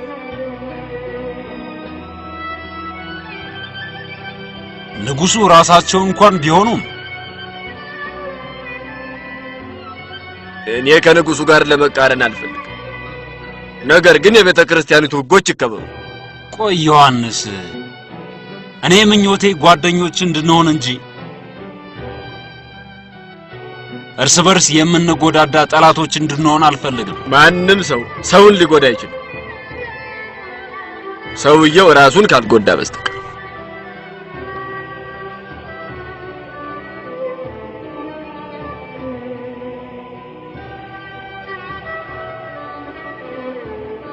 ጦርነትን ለማስወገድ ብቸኛው መንገድ ይሄ ብቻ ነው። ይሄ ቀን ይመጣል ብዬ አስቤውም አላውቅም። እኔን የሚቃወምና እኔን ገልብጦ በቦታዬ ለመቀመጥ የሚያስብን ሰው እጅ ጨብጣለሁ ብዬ አላስብም። ጋኒዮስ አንዱ መሪ ነው፣ ልታሸንፈው ይገባል። እሱ እንዴት መንግስትን መከፋፈል እንዳለበት በሚገባ መረጃ ያለውና የሚያውቅ ሰው ነው። ከዚያም በላይ ሰራዊቱ በማንኛውም ሰዓት ጦርነት ለመግጠም ዝግጆች ናቸው። ይሄ ማለት ደግሞ ጦርነቱን በቀላሉ ሊያሸንፍ ይችላል ማለት ነው። በትክክል። ነገር ግን ያለ ቅድመ ሁኔታ ይታረቀናል ብለሽ ታስቢያለሽ? ምንም አይነት ቅድመ ሁኔታ ይሁን መቀበል ይኖርብሃል። በትክክል በትክክል። እንደኔ ያለ ንጉስ ግን ሊደራደር አይገባው። ግን ምን ማድረግ እችላለሁ? ምንም አማራጭ የለኝም። ጦርነት ሁሌም ኪሳራ ነው። በአሸናፊውም በተሸናፊውም ወገን የሚያስከትለው እልቂት ነው። አስቸጋሪው ነገር ለእኔ እንደ ንጉስ የዜጎችን ህይወት አደጋ ላይ መጣል ነው። እንዳንዱ ታማኝ ዜጋዎት እኔ እርሶን በጦር ሜዳ መቅጠም አልፈልግም። የሰላም እጄን እንደሚቀበሉኝ ተስፋ አደርጋለሁ። አንተን የእግረኛ ጦሬ የበላይ አሰልጣኝ አድርጌ በአዋጅ ሾመሃለሁ። ያ በጣም ታላቅ ክብር ነው። ብቁ ሆኜ እንደምገኝ ተስፋ አደርጋለሁ። ነገር ግን ስብሰባችንን ከመፈጸማችን በፊት አንድ ልነግሮት የምፈልገው ሚስጥር አለኝ ማወቅ ያለበት። የምን ሚስጥር? በቤተ መንግስት ውስጥ ሰላል ለጠላቶቹ በሙሉ የወታደራዊ ዝርዝሩን እያሳለፈ የሚሰጥ ሰው አለ። በቤተ መንግስቴው ሰላይ? ማንን ማለትህ ነው? እርግጠኛ ነኝ ጋኒዮስ ንጉሱን ዋሽቷቸው ከሆነ በመንግስቱ ውስጥ ተቀባይነት አላገኝም። ነገር ግን በከሃዲነት እከሰሳለሁ ብዬ በፍጹም አስቤው አላውቅም። ግልጽ ነው፣ እርሱ ሆነ ብሎ ነው ወጥመድ ውስጥ ያስገባ። እናም ንጉሡም አምነውታል። የምትለው ሁሉ ግን እርግጠኛ ነው? ዜናውን የሰማሁት ልክ ስብሰባቸውን እንደጨረሱ ነው። ስለዚህ እንድታመልጥ ላስጠነቅቅ ፈልጌ ነው የመጣሁት። ይሄ መጨረሻ ሊሆን አይገባም። ንጉሡ ውሳኔያቸውን አይቀለብሱም። ቢሞክሩም ደግሞ ጋኔስ ያ እንዲሆን አይስማማም። ብዙ ችግሮች አልፌና ሰርቼ ነው እዚህ ቦታ ላይ የደረስኩት። እንዴት አሁን ለጋኔስ ትችለት እሄዳለሁ? እንዴት? ማውራቱ ምንም አይጠቅምም። ጊዜው እየሄደ ነው። ብታመልጥ ይሻልሃል። እንዳለመታደል ሆኖ ማምለጡ የማይቻል ነው። እነርሱ በማንኛውም ሰዓት አሳደው ሊይዙኝ ይችላሉ። በየትኛውም ቦታ ብሄድ አንድ ቦታ ብቻ ነው ያለ። የት ነው እሱ? ቤተ ክርስቲያን።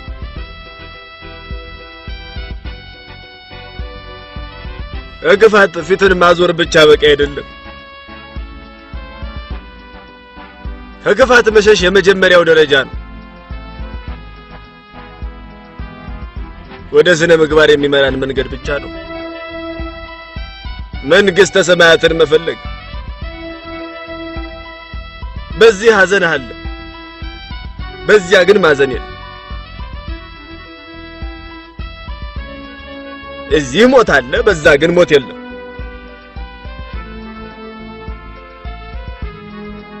እዚህ በደል አለ፣ እዛ ግን ጽድቅ ብቻ ነው የሞላው። እርዱኝ ባኮት ቅዱስነቶት፣ ሽፍታው ሴራ ሰርቶብኝ ነው። እናም ንጉሡ አምነውታል። የምለምኖት ጥገኝነት እንዲሰጡኝና እንዲጠብቁኝ ነው። ቤተክርስቲያን ብቻ ነች ለተጨቆኑት መጠጊያ የምትሆን። የቤተክርስቲያንን ጥገኝነት የመስጠት መብት ወስደሃል። አሁን በትክክል ልትጠቀምበት ትችል ነበር። ራቢዮን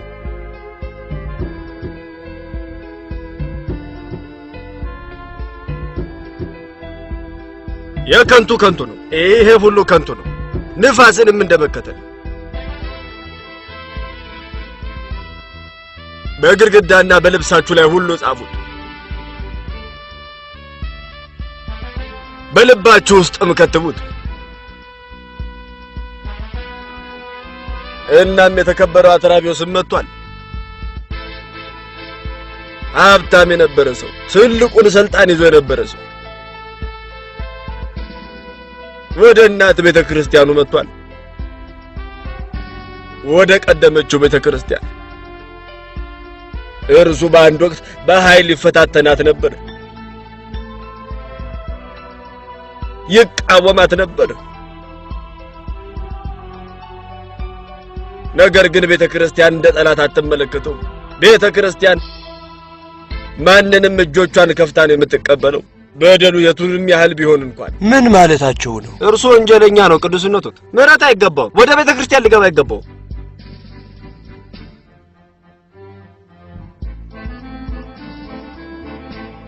ነገር ግን የጌታ ሕግ እንደዛ አይደለም የሚለው። ኢየሱስ ጠላቶቻችሁን ውደዱ፣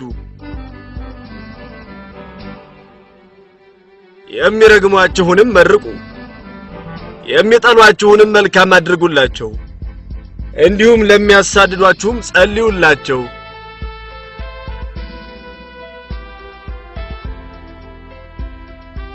አትፍራ፣ ማንም አይነካህ ቤተ ክርስቲያን ውስጥ እስከሆንክ ድረስ። ከፈታችሁት ክሊኒክ እንዲሁም እስረኞች ከቤተሰቦቻቸው ጋር የሚገናኙበትን ቦታ ስለማስገንባታችሁ ሰምቻለሁ። በጣም ታላቅ ነገር ነው ያደረጋችሁ። እኛ ይሄንን ያደረግነው ቅዱስነቶት በእርሶ ጸሎትና ምክር ተመርተን። አሁን እስረኞችን ለመጎብኘት ሁሌም ክፍት ነው። ይሄ ደግሞ በጌታ ዘንድም የተባረከ ነው። ዛሬ ቡራኬ ለመስጠት በጎበኙን ጊዜ ለመጠየቅ የፈለኩት ነገር ነበር። ምንድነው እርሱ? ልጄ እርሶ ለመላክ ስላሰቡት ተልኮ ሰምቼ ነበር፣ ወደ ፋኖጂያ፣ ራሻና ጎዝ። እውነት ነው፣ በጣም ጠቃሚ ነገር ነው። ነገር ግን ብዙ ገንዘብ ያስፈልጋል። የሚያስፈልጉንን ነገር በከፊል እስክናገኝ ድረስ ላራዝመው ወስኛለሁ። ስለዚህም በእኔ ተናደውብኛል ማለት ነው። ለምን እንደዛ ታያለሽ? ምክንያቱም እኔ መስጠት የምችለው ገንዘብ ነው፣ እርሶ ግን ሊያስቡት አልፈለጉም። እባክዎት ቅዱስነቶት፣ እባክዎት ከዚህ ታላቅ በረከት እንዳላገኝ አይከልክሉኝ። ትክክል ነሽ፣ ታላቅ በረከት ነው። በእርግጠኝነት የሚገባሻል። ለሌሎች መዳን የማይሰራ እርሱ ሊድን አይችልም። ይሄ በጭራሽ የመጨረሻው ሊሆን አይችልም። ንጉሥ ውሳኔውን አይሽርም። እናም ከሞከሩም ደግሞ ጋኔስ አይተውትም።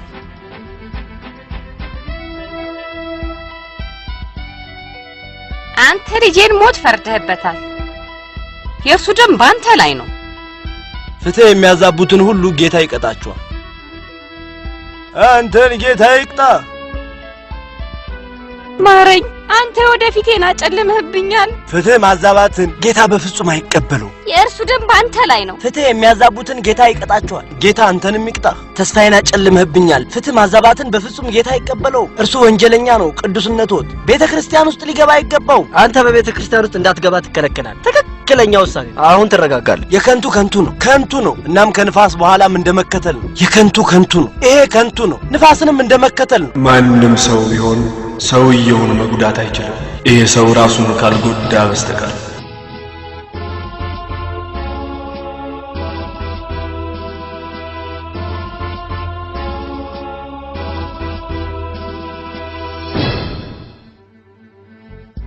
አይኖቼ በለቅሶ ብዛት ሊጠፉ ነው። ሳይገባኝ ለዚህ ከፍ ላለ ማዕረግ በመብቃቴ ምክንያት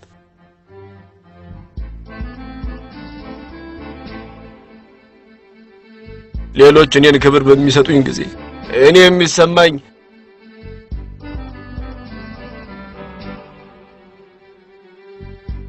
ግቡ።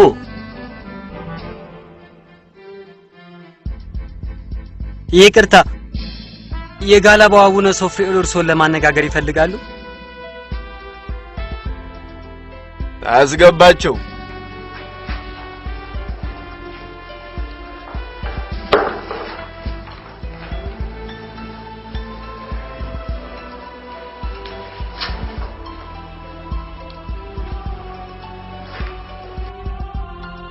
ጌታ አደራ ወደ ሰጡት ወደ ሀገረ ስብከቶት ተመልሰው ሄዷል ብዬ አስቤ ነበር። በእርግጥ ለመሄድ ተዘጋጅቻለሁ። ነገር ግን ከመሄዴ በፊት መሰናክል ስለሆነብኝ ስለዚያ ዲያቆን ሰርቢዮን ጉዳይ ቅዱስነቶትን ላናግረዎት ፈልጌ ነበር። የግድ መቀጣት ይኖርበታል። በዲያቆን ሰርቢዮን ላይ ያነሱት ክስ ወደ ሲኖዶስ ተላልፏል። ያንንም በሚገባ ያውቃሉ።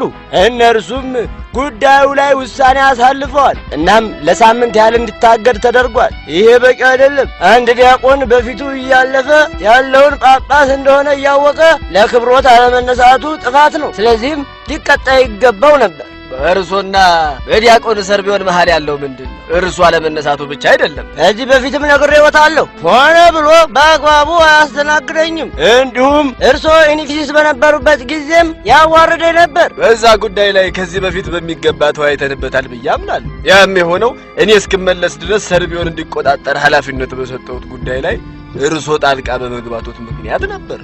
ቅዱስነቱ ሁሌ ለእርሱ ይከላከሉለታል። የድርጊት ሰው አለመሆንና ቃላት ሰንጣቂ ብቻ መሆን እንዴት መጥፎ ነገር ነው። በተጠሩ ጊዜ ስለ ምህረት ቢያወሩ መልካም ነው። ትዕዛዙንም በመተግበር ቀዳሚ መሆን ኖርቦታል። በምድር ላይ ይቅር ልንባባል ይገባናል።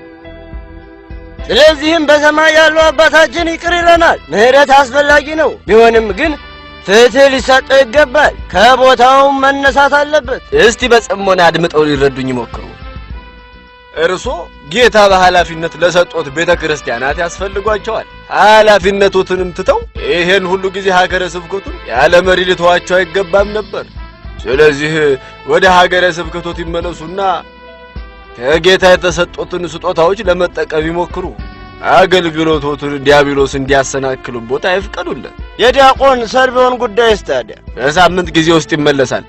ያቆመውንም የቤተ ክርስቲያኑትን አገልግሎት ይቀጥላል። ይኸው ነው። ሲኖዶሱ ለአንድ ሳምንት እንዳገደኝ ባወቅኩ ጊዜ ንዴቴን መቆጣጠር አቅቶኝ እንደነበር አልክድም። ውሳኔያቸውን ግን አክብሬ ፈጽሜያለሁ። ግን ምን ልጄ? የከሰሱኝን ጳጳስ ባህሪ እርሶ በደንብ ያውቁታል። በስራቸው ለሚያስተዳድሯቸው ደብሮች ከሚያስቡና ከሚጨነቁ ጳጳሳት ፍጹም የራቀ እንደሆነ እርሶ በህዝቡ ልብ ውስጥ ያሉትን ቦታ ለመውሰድ እየሞከሩ ይመስለኛል። እኔ እንደዛ ይመስለኛል። ይበቃሃል ልጄ። ቤተ ክርስቲያኒቱን በትጋት እንደምታገለግል አውቃለሁ። ነገር ግን አቡኑ ላይ ያደረከው ድርጊት የማይገባ ነው። በልብህ ውስጥ ቁጣን ስላነገስክ ነው። በድያለሁ፣ እባክዎትን ይቅር ይበሉኝ። ለንስሐ የመጀመሪያው እርምጃ ጸጸት ነው። እግዚአብሔር ፍቅር እንደሆነ መረዳት አለብን። እናም እኛ የእግዚአብሔር ልጆች እንደመሆናችን በፍቅር መያያዝ አለብን።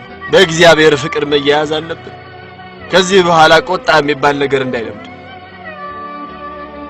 ፍቅር ሲገነባ፣ ጥላቻ ግን ሁሉን ነገር ያጠፋል።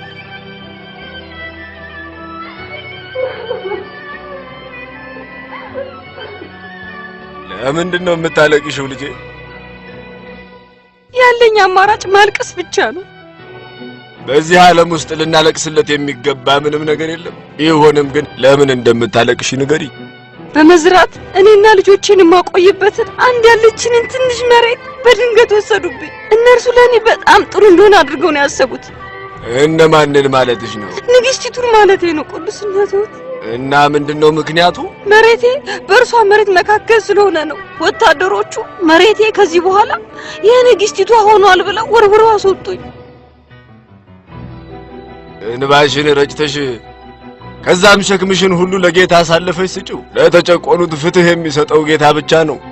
አንተ ልታስቆመው ይገባል። ስብከቶቹ ሁሉ የመንግስትን ሽመኞች የሚቃወሙ ናቸው። በቤተክርስቲያን ውስጥ ያለው መጠለያ ለልማት ብለን ስለቀነስንባቸው ነው። ከዛ በላይ የሆነ መሬት ሌላ ቦታ እንስጥህ ብለን ብንጠይቀው አልፈልግም ብሎ ተቃወመ። አቅልሎ ነው የተመለከተን። የትኛውንም የግዛቱን አዋጅ አቅልሎ ነው የሚመለከተው። ያደረገልኝን ነገር የጊዜ ብዛት እንደረሳ ያደርገኛል ብለሽ እንዳታስቢ። በእርግጥም ከቤተክርስቲያኒቱ ላይ መሬት መውሰዱ ቤተክርስቲያንን ባዷን አስቀርቶ ይገላታል። በፓትርያርኩና በእኔ መሃል ያለውንም ውዝግብ ተባብሶ እንዲቀጥል ያደርገዋል። እና ስለዚህ ምንድነው ማድረግ ያሰብከው? ማንኛውንም አይነት ውሳኔ ከመወሰናችን በፊት በህዝቡ ዘንድ ተወዳጅነት እንዳለው መርሳት የለብንም። ግባ።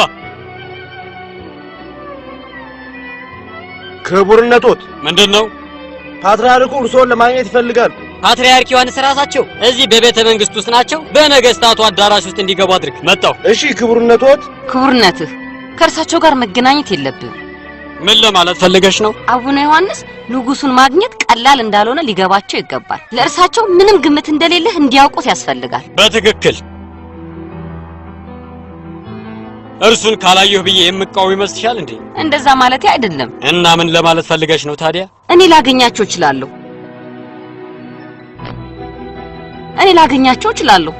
እና ይቅርታ ለመጠየቅ የመጡ መስሎኝ ከተሰማኝ ያኔ ክቡርነትዎትን እንዲያገኙ እንፈቅድላቸዋለን። በትክክል ብልሃትም ቁንጅናንም ሁለቱንም አሟልቶ የያዘ ሴት ሳውቅ አንቺ የመጀመሪያው ነሽ። አመሰግናለሁ ክቡርነትህ። አቡነ ዮሐንስ ምርጡን ቤተ መንግስታችንን የጎበኙት በጣም በተጨናነቀ ጊዜ ላይ ነው። ሙሉ ጊዜን የማውለው የእግዚአብሔር ልጆችን ለማገልገል ነው። ንጉሱም ሙሉ ጊዜውን የሚያውለው ለዜጎቹ ነው። ነገር ግን እንዲያገኙት ለማድረግ የሚቻለኝን ሁሉ አደርጋለሁ።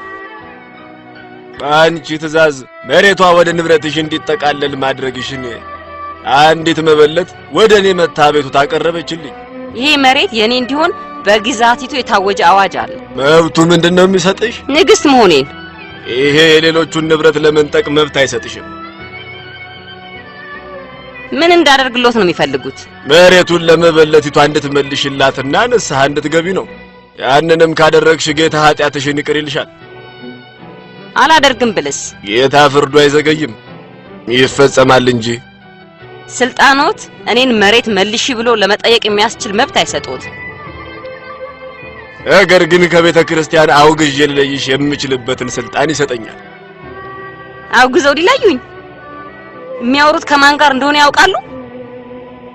በደለኛ ከሆነችና አቡንም ወደ ቤተ ክርስቲያን እንዳትገባ ከከለከሏት ሴት ጋር ነው የማወራው።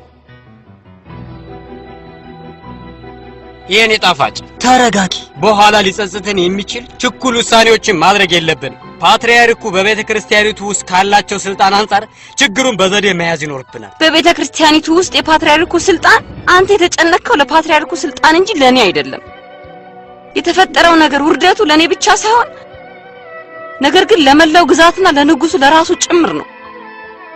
አቡነ ዮሐንስን ከቦታቸው ላይ ማስነሳት እንዲህ ቀላል ጉዳይ አይደለም። እኔን አውግዞ መለየት ማለት ምን ማለት እንደሆነ ታውቃለህ? ንግስቲቷን ወደ ቤተክርስቲያን እንዳትሄድ መከልከል ማለት ምን ማለት እንደሆነ ታውቃለህ? አትጨነቂ የኔ ጣፋጭ፣ እኔ በቀልልሻለሁ። እናም ቦታው ላይ አስገባዋለሁ። ወደ ቤተክርስቲያን ከመሄድ በጭራሽ ሊያግድሽ አይገባውም ነበር የኔ ፍቅር። ይሄ የሚያሳየው ለእኛ ጠላት መሆኑን ብቻ ነው። በምድር ላይ ምንም ነገር ንግስቲቷን ወደ ቤተክርስቲያን ከመሄድ ሊያግዳት የሚችል ነገር የለም።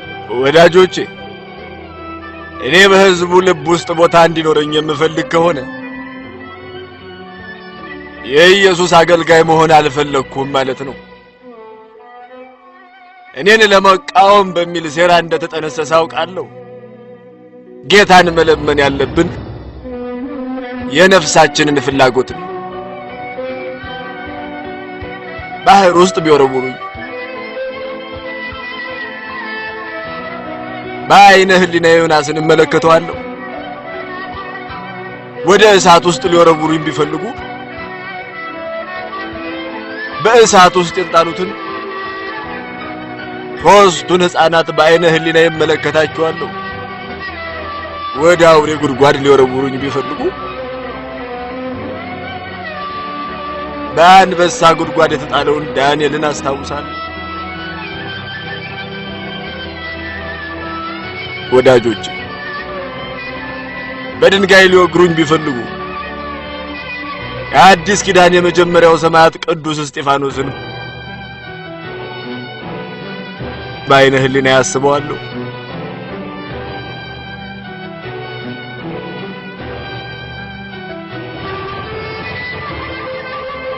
አንገቴን ቢቆርጡኝ የመጥምቁ ዮሐንስ ብርሃን በፊት የበርቶ እመለከተዋለሁ። ወዳጆች፣ እናቴ በሐፀን ራቁቴን እንደመጣው ባዶዬን እመለሳለሁ።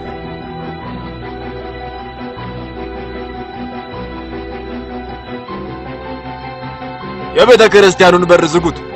ንግስቲቱ ወደዚህ ቅዱስ ስፍራ እንዳትገባ ተከልክላል።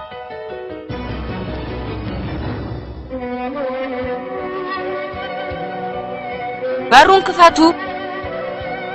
በንጉስ ስም በሩን ክፈቱ። በሩ በኃይል እንዲከፈት አድርጉ። አልሰማችሁኝም እንዴ? በሩን በጉልበት እንዲከፈት አድርጉ። በኃይል ክፈተው።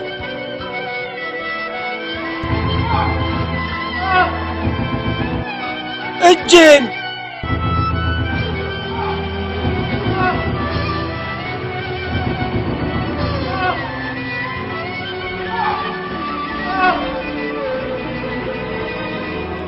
የዚህ ዓለም ሰራዊት ለጌታ አገልግሎት የሚሰጥበትን ቦታ ሊወስዱ አይቻላቸው። እጄን ቅዱስነቶት ኃይለኛ ውጋት ይሰማኛል። ማንቀሳቀስም አልቻልኩም። ከቤተ ክርስቲያን በላይ ብርቱ የሆነ ማንም የለም። የሚታገላት እርሱ ብርታቱን ያጣል። ምክንያቱም ማንም ሰው ከሰማያዊ አምላክ ጋር ሊታገል አይችልም። ይቅር ይበሉኝ ቅዱስነቶት፣ ይቅር ይበሉኝ።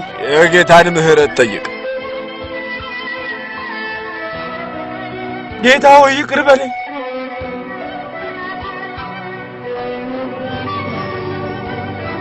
እጄ ተንቀሳቀሰ።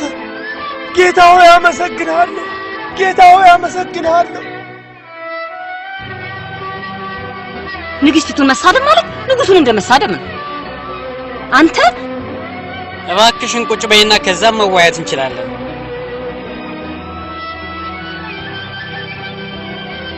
ምን ልትለኝ ነው የምትፈልገው? በብልሆቹ ወንድማማቾች የተነሳ በአሌክሳንድሪያው አቡነ ቴዎፍሎስና በአቡነ ዮሐንስ መካከል አለመግባባት እንዳለ በሚገባ ታውቂያለሽ። እነርሱ ማለት የኦርጋኖስን ትምህርቶች መከታተል በመጀመራቸው ምክንያት አቡነ ቴዎፍሎስ አውግዘው የለዩዋቸው መነኮሳት አይደሉም? ልክ ነሽ የኔ ጣፋጭ። አቡነ ዮሐንስ ከአቡነ ቴዎፍሎስ ጋር ሊያስታርቋቸው ሞክሮ ነበር።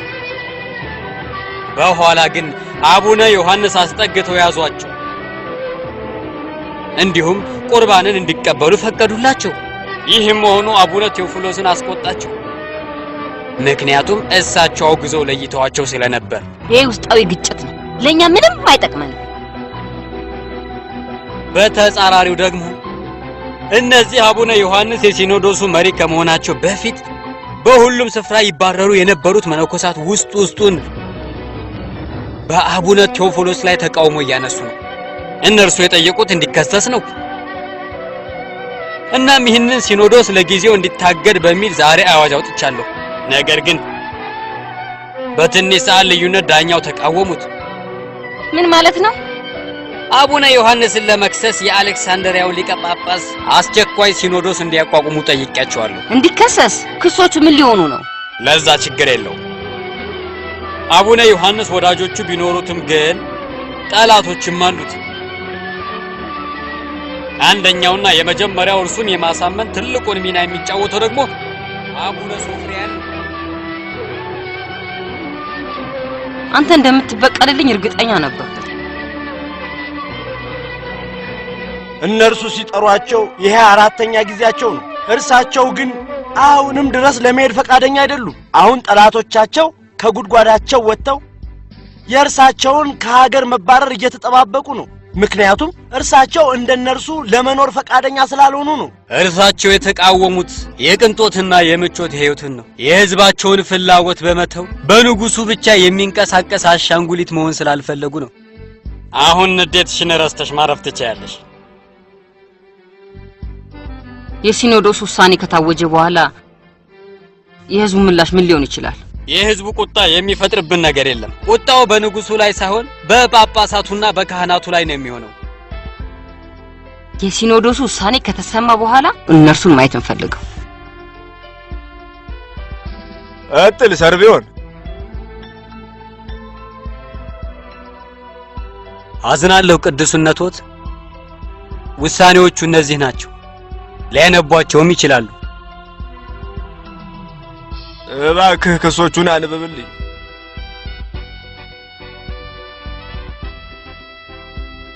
ካህናቱን መንቀፍና ለራስ ዓላማ በማለት በውሸት በሙስና መክሰስ፣ ቤተ ክርስቲያንም ውስጥ ወይም ውጭ በራሱ መንገድ መጓዝ፣ የቤተ ክርስቲያንን ዋጋ አሳንሶ መመልከት፣ የቀድሞ ሊቀ ጳጳስ አቡነ ናክታሪየስ ለአናስታሲያስ ቤተክርስቲያን ብለው ያቆዩትን እምነበረድ ሸጦ ብቻውን በመብላትና የቅንጦት ኑሮ በመኖር ላይ ነው። ንግስቲቷን በመጥፎ ቃላት ዘልፏል። ይህንንም መሰረት በማድረግ ከቦታው እንዲነሳና ከሀገርም እንዲባረር ውሳኔ ተሰጥቶበታል። እኔም የሲኖዶሱን ውሳኔዎች አጽድቄዋለሁ። አጼ አርካዲዮስ 403 ዓመተ ምህረት። ይሄ ትክክለኛ አካል እንዳልሆነ ምእመናኑ ሁሉ ያውቃሉ። ስለዚህም ማንኛውም አካል ቢሆን እርሶን ከቤተ ክርስቲያን ሲለዩት ዝም ብለው አይመለከቱም። እኛ ሁላችንም ከእርሶ ጋር ነን። ውጤቱ ምንም ይሁን ምን የፓትርያርኩን ጽሕፈት ቤት የደብሩ ሕዝብ ከበውታል። በምድር ላይ እርሶን ከዚህ ማንቀሳቀስ የሚችል ምንም ነገር የለም። ያንን ነው እኔም የፈራሁት። ሕዝቡ ሊጠብቀኝ ቢሞክር ከንጉሱ ሰራዊት ጋር ይጋጫሉ። ማንም ሰው በእኔ ምክንያት ጉዳት እንዲደርስበት ወይም እንዲሞት አልፈልግም። ምን ማለትዎት ነው ቅዱስነቶት? ለማለት የፈለኩት እኔ በዝምታ ማንም ሳያውቅ መሄድ አለብኝ። ነገር ግን ይሄ የማይቻል ነገር ነው ቅዱስነቶት። የግድ እባካችሁ እዚህ ያለ ችግር ርቄ እንዲሄድ እርዱ። የሚያስፈራኝ ምንድነው? ሞት። ሕይወቴ ኢየሱስ ነው። ስለዚህም ሞት ትርፍ ነው። መሰደድ ያስፈራኛልን? መላው ዓለም በሙሉ የእግዚአብሔር ነው። ገንዘቤን እንዳላጣ ነው የምፈራው። ወደዚህ ዓለም የመጣሁት ባዶዬን ነው።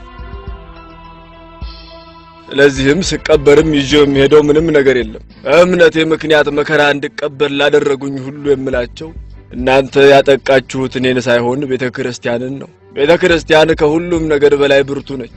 ወጀቡ የቱንም ያህል የከፋ ቢሆንም እንኳን ጸንታ ትኖራለች። የክርስቶስ መርከብ በጭራሽ አትሰምጥም።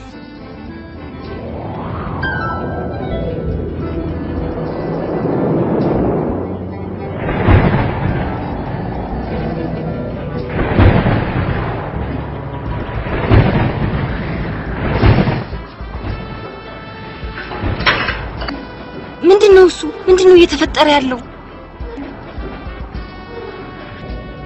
መሬት መንቀጥቀጥ። መሬት መንቀጥቀጥ? ምንድነው እየሆነ ያለው? እኔ ታውቆኝ ነበር። ምን ማለት ነው? ዮሐንስ ጻድቅ ሰው ነው። እሱን አሁን ከዚህ ጋር ምን አገናኘው?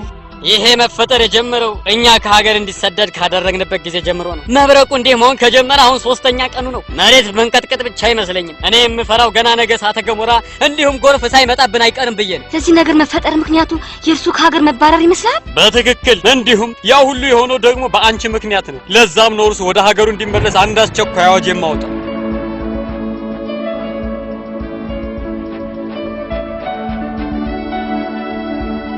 አየሽ፣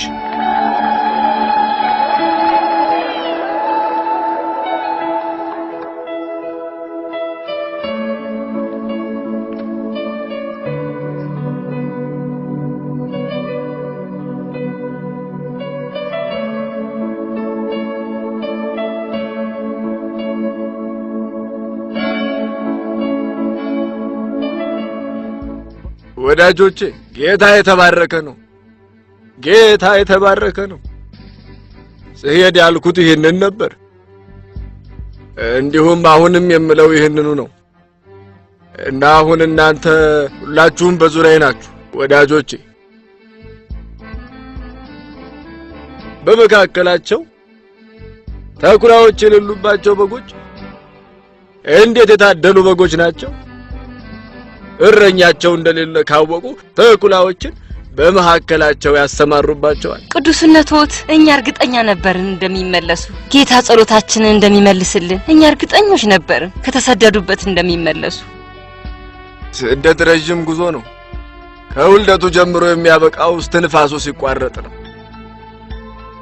ጠላቶችዎት ግን አሁንም ድረስ በጎሪያቸው ውስጥ እንዳደቡ ናቸው። እናም እነርሱ እርሶ መልሰው ወደ ስደቶት እንዲመለሱ ነው ምኞታቸው። ስለዚህ ባክዎትን እድል አይስጧቸው። እርሶ ከኛ ጋር እንዲሆኑ እንፈልጋለን። ወደዚህ አመጣኝ ሰው ነበረን እና ስሟች የሆነ ሰው ሊያጠፋኝ ይቻለዋልን?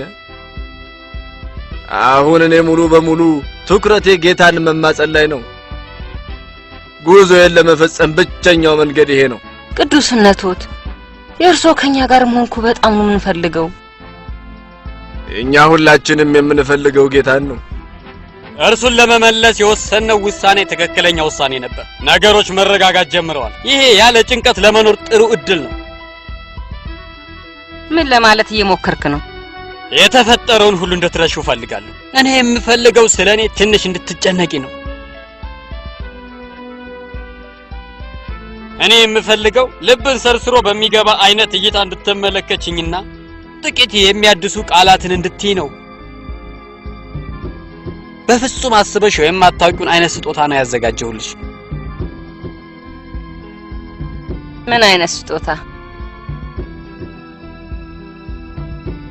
አንድ ታላቅ ሐውልት ሰሪ የአንቺን ምስል በብር እንዲሰራና በከተማው ዋና አደባባይ ላይ እንዲተክል ብያዝዣለሁ።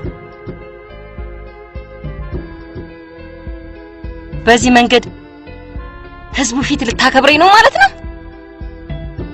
አዎ ልጄ። ምንድነው እርሱ? የፍርድ ቤቱ ዋና ኃላፊ አስቸኳይ ለሆነ ጉዳይ ሊያነጋግሮት ወደ እርሱ እየመጡ እንደሆነ እንዳሳውቆት ልከውኝ ነው። በጣም ጥሩ። ቀጠሮ ሊያዝላቸው ወደ እርሶ የላኩኝ ቀጠሮ ቀኑን ወስነው ወደ እርሶ መንገድ መጀመራቸውን እንዳሳውቆት እኮ ነው። ሄድና ልተው ወይም ልሰርዘም ባልችለው በጣም አስፈላጊ የሆነ ቀጠሮ አለብኝ ብለህ ንገራቸው። ግን እርሳቸው እኮ የፍርድ ቤቱ ዋና ኃላፊ ናቸው ቅዱስነቶት። በጣም ወሳኝ የሆነ ቀጠሮ እንዳለብኝ ታውቅ የለም እንዴ? እባክህን ይቅርታዬን አድርስልኝ። እናም ነገ በተመሳሳይ ሰዓት እንገናኛለን ብለህ ንገርልኝ። እርሶ እንዳሉት እነርሱ ደርሰዋል። ስለዚህም እኔ እነሱን ለማግኘት ሄጃለሁ። ማንም እንዳይረብሽኝ እስከ ማታ ድረስ ከእነርሱ ጋር ነው የምቆየው። ስላረፈርኩኝ ይቅርታ ጠይቃለሁ። ከዚህ በኋላ እንደማላረፍድም ቃል እገባለሁ። ባለፈው ያቆምነው የቱ ጋር እንደሆነ ንገሩኝ እስቲ። በመጽሐፍ ቅዱስ ውስጥ ለኢየሱስ ክርስቶስ ስለተሰጡት ስሞች ነበር የነገሩን። ትክክል። ቅዱስነቶት እንደነገሩት መጽሐፍ ቅዱስ ኢየሱስ ክርስቶስ እረኛ ነው ይላል። እውነት ነው። ምክንያቱም እርሱ እኛን ሁልጊዜ ስለሚጠብቀንና ስለሚጠነቀቅልን ነው። የእግዚአብሔር በግ ማለት ምን ማለት ነው? ያ ማለት ለእኛ ብሎ ራሱን መስዋዕት አድርጎ ስላቀረበ ነው። እሱ ብርሃን ተብሎ የሚጠራው ለምንድን ነው? ምክንያቱም እርሱ ከዚህ ዓለም ጨለማ ስላወጣን ነው። ኢየሱስ ምንጭ ነው ተብሎም ተጽፏል። እርሱ የሁሉም ነገር ምንጭ ስለሆነ ነው። በተጨማሪም ኢየሱስ ክርስቶስ ሕይወት ነው ብለውናል። በትክክል። ምክንያቱም እርሱ ከሞት ስላስነሳን ነው። መንገድስ የምንለው ለምንድን ነው? ምክንያቱም ወደ አባቱ ለመሄድ በእርሱ ውስጥ ማለፍ እንዳለብን ስለተረዳን ነው። ኢየሱስ ክርስቶስ አለት የተባለው ስለምንድን ነው? እርሱ አለት ነው፣ ምክንያቱም እምነታችንን ይዘን እንድንጸና ስለሚያደርገን።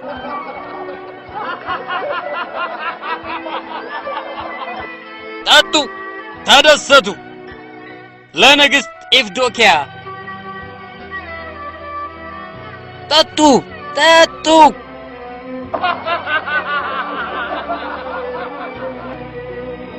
የውበትና የሕያውነት ምልክት ነው። ቅድስት ለሆነች ሚስት የሚሆን ምልክት ነው። ቅድስት ለሆነ ጋብቻ ምልክት ነው።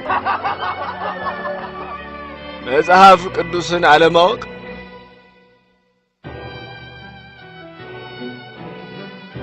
የሁሉም ፈተናዎች መጀመሪያ ነው። መሳሪያ ሳንይዝ ወደ ውጊያ ከሄድን እንዴት ውጊያውን ልናሸንፍ እንችላለን?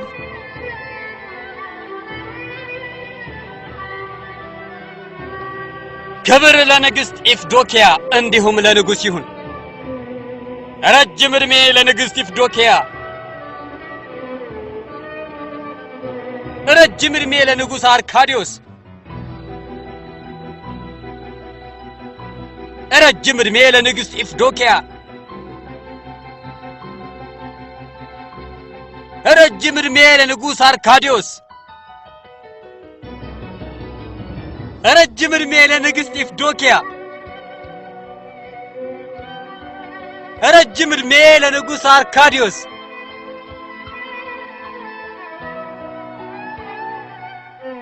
ምን እየሰራችሁ ነው? ጌታ ከሚከብርበት ቦታ ዞር በሉ። ከቤተ ክርስቲያኑ ዞር በሉ። እናንተ አእምሮና ነፍሳችሁን መቆጣጠር የሚፈልገው የሰይጣን ኃይል አይታወቃችሁም? እንድንደሰት ፈቃድ የሰጠን ንጉሡ ነው። እኔ የምለምናችሁ ይሄንን ኃጢአት ማድረጋችሁን እንድታቆሙ። ይሄ ጌታን በእናንተ ላይ እንዲቆጣ ያደርገዋል። ይሄ እንዲሆን ንግሥት ኢፍዶክያ አትፈቅድም። እርሷ በዳንስ ዮሐንስን አንገት እንዳስቆረጠችው ሄሮዲያዳ ሆናለች።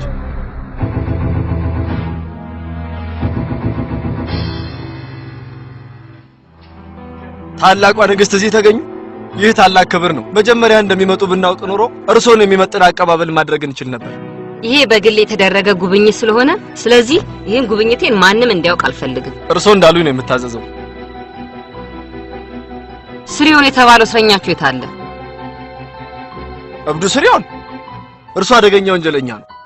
እርሱን ማግኘት ፈልጋለሁ። ነገር ግን እርሱ እኮ እኔ የምለው እርሱን ማግኘት ፈልጋለሁ ነው። እባክዎት ይከተሉኝ።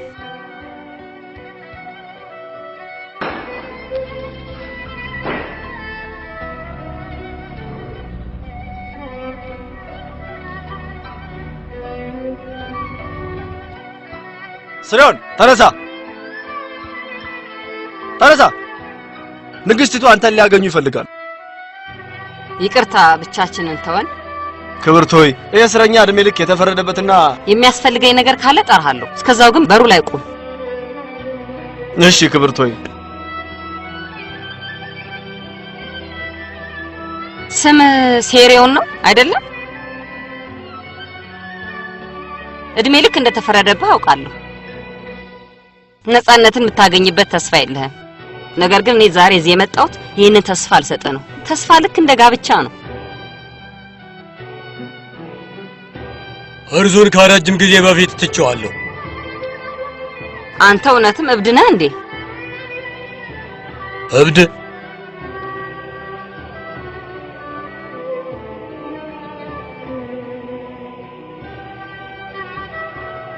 በዚህ ዘመን እየኖረ ጤነኛ የሆነ ማን ነው?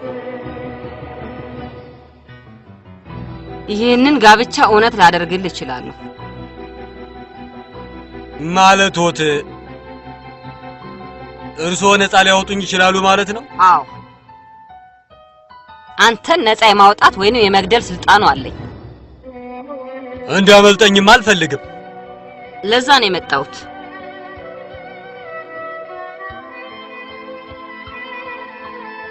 እርሶን የሚያስቸግሮት ግን አንድ የሆነ ሰው አለ። እንዲሁም ንግስናዎትን የሚፈታተንቦት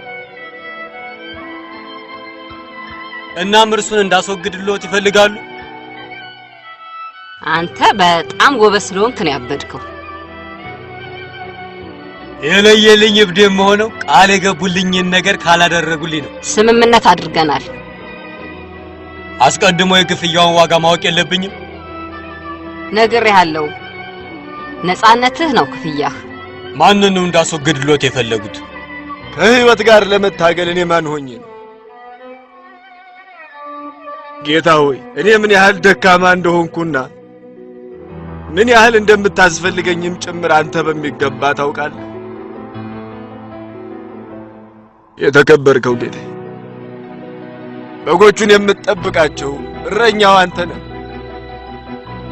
ስለዚህም እነርሱን ተኩላ እንዴት ሊቀርባቸው ይችላል?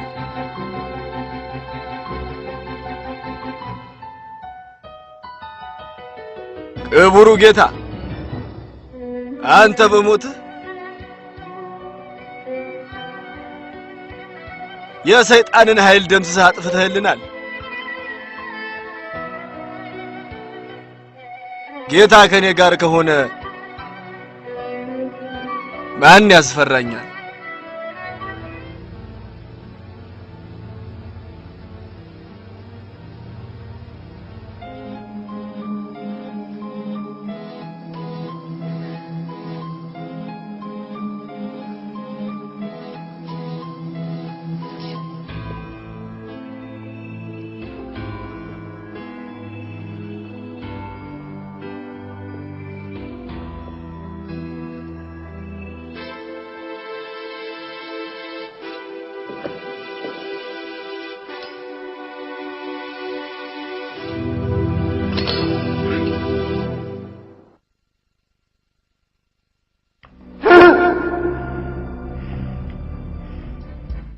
ከኔ ራቅ!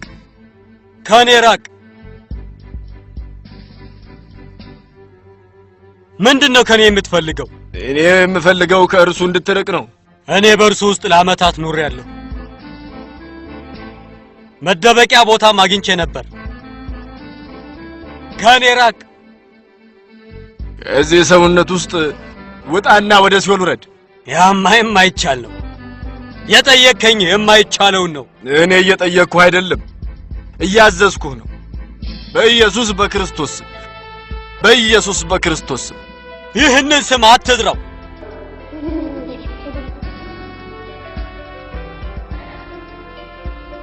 እኔ ልጎዳህ አልፈልግም። እንደዛ እንዳደርግ አታስገድደኝ። ብቻዬን ተወኝ። እኔ ልጎዳህ አልፈልግም።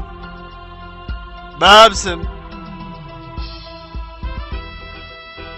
በወልድ ስም በመንፈስ ቅዱስ ስም አንድ አምላክ አሜን።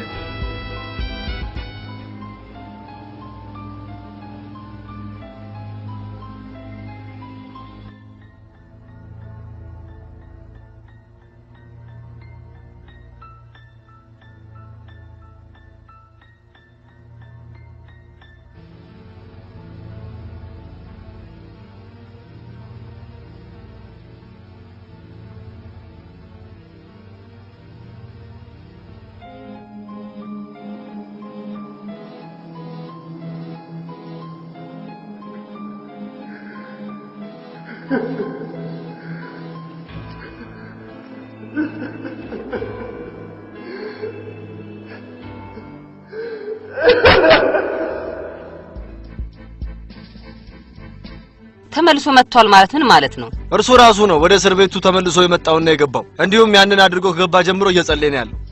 ጸሎት? ከእስር ቤቱ ሲወጣ እንደ እብድ ነበር። ሲመለስ ግን ልክ እንደተወለደ ያህል አዲስ ሰው ሆኖ ተመለሰ። ግልጽ ነው፣ እርሱ ተጽዕኖ አድርጎበት ነው። ይቅርታ ምን አሉኝ? ምንም አላልኩ። ነገር ግን የተፈጠረው ነገር ሁሉ በሚስጥር ይጠበቅ። እሺ ክብርት ሆይ። የአንድ ሰው ነፍስ ዋጋ መላው ዓለም ካላት ዋጋ እጅጉን ይልቃል። የአንድ ሰው ነፍስን ማዳን ለምስኪኖች ምጽዋትን ከመስጠት ይበልጣል።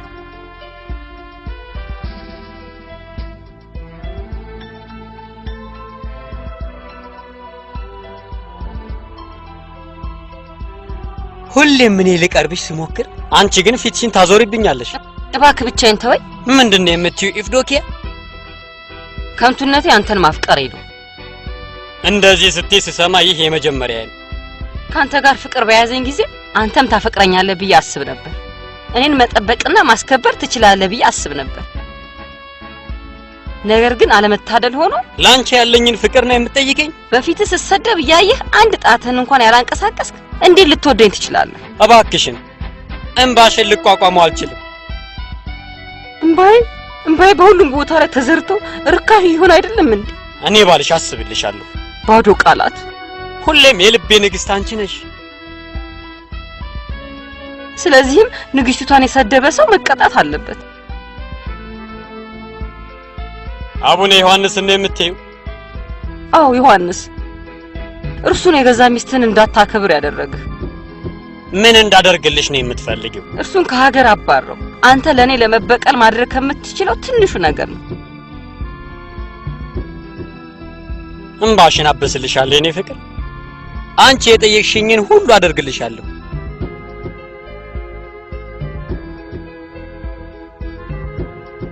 ንጉሱ አቡነ ዮሐንስን ለመክሰስ ሲኖዶስ አቋቁመዋል። አሁን ግን አቡነ ቴዎፍሎስ እንዲገኙለት ለማሳመን አልቻለም። አንዳንዱ የሚለው እርሳቸው ስለተቃወሙት ነው ይላሉ። ምክንያቱም እርሳቸው በባለፈው የሲኖዶስ ውሳኔ ተጸጽተዋል። ይሄ ሁሉ የተፈጠረው እኔ በሄድኩ በትንሽ ጊዜ ውስጥ ነው። እናስ አሁን ምንድነው? ሲኖዶሱ አቡኑን የሚኮንኑበት ምንም ነገር አላገኘም። እንዳለመታደል ሆኖ ግን እነርሱ የበፊቱ የሲኖዶሱ ውሳኔዎች አሁንም በሚገባ መተግበር አለበት ብለዋል። ምክንያቱም ሲኖዶሱ አቡኑን ሊከስበት የሚችለው ነገር ስላጣ ነው። ማለት በድጋሚ ከሀገር እንዲባረሩ ሊያደርግ ነው። እርሳቸውን ማንም ሊቃወማቸው አይችልም። በጭራሽ እርሳቸውን ከኛ በድጋሚ ሊወስዷቸው አይችሉም። ነፍሳችንን እንሰጣለን።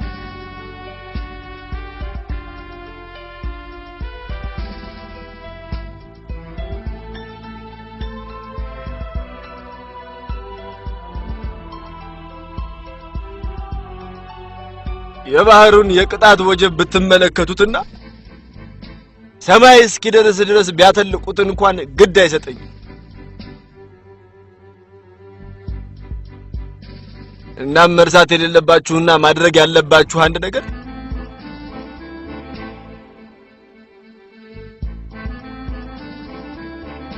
ትኩረታችሁን ማድረግ ያለባችሁ ለነፍሳችን አዳኝ የመርከቧን መሪ መርከቧን ከወጀብ ጋር እየተላተመች እንድትቀር አይተዋት።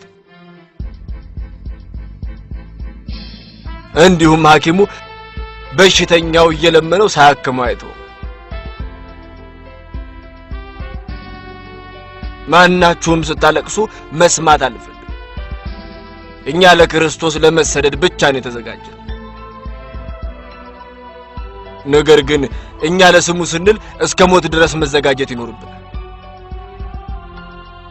ማንም ጳጳስ እዚህ ደረጃ አልደረሰ። ማንም ሊጠለል የፈለገ ሰውን ቤተክርስቲያን የሞቀ ልቧን ይዛ ታቆየዋለች። የጌታ ስም ዘወትር የተባረከ ይሁን። እኛ ተስፋ አንቆርጥም። እርሶ ይመለሳሉ። የጌታ ፈቃድ ይሁን። ነገር ግን ይሄ የመጨረሻ እንኳን ቢሆን እባካችሁ ያለ እንባ እንድለያችሁ ፍቀዱልኝ። እባክዎት ደህና መሆኖትን እንድናውቅ መልእክት ይላኩልን። አትጨነቁ፣ አላቋርጥ ጽፈላችኋለሁ። ሁሌም በጸሎታችሁ አስቡ። ወዴት ነው የሚወስዱኝ? ጌታ ወደማይከብርበት ስፍራ ሊወስዱኝ ነው? ነገር ግን ምድርና በላዩም ላይ ያለው ነገር በሙሉ የጌታ ነው።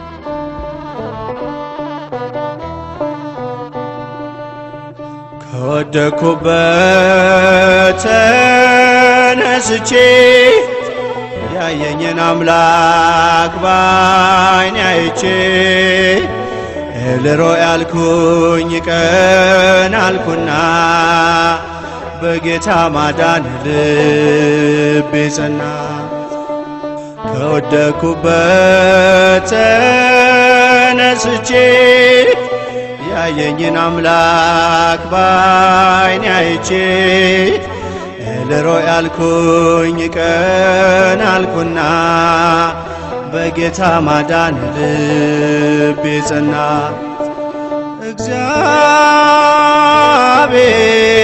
እግዚአብሔር እግዚአብሔር እግዚአብሔር ማንነቴ የኔ ክብር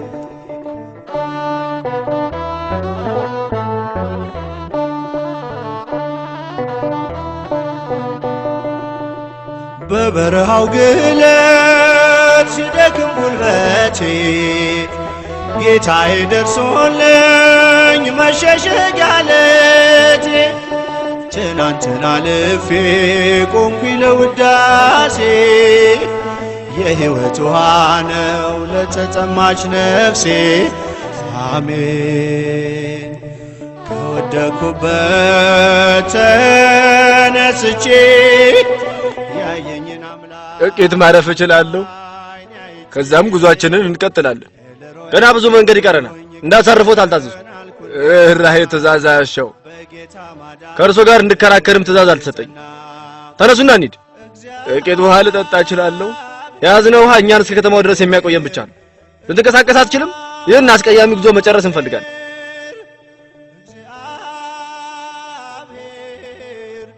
እኔ አሁንም ድረስ ያልገባኝ በክርስቶስ ወንድሞቻችን የሆኑትን የሚበሉት ነገር እንኳን ሳይኖራቸው እንዴት የቅንጦት ኑሮ ትኖራላችሁ ይሏቸዋል። እባክሽን ነገ ምስኪኖቹ በሰዓቱ ምጽዋታቸውን መቀበላቸውን አረጋግጭልኝ።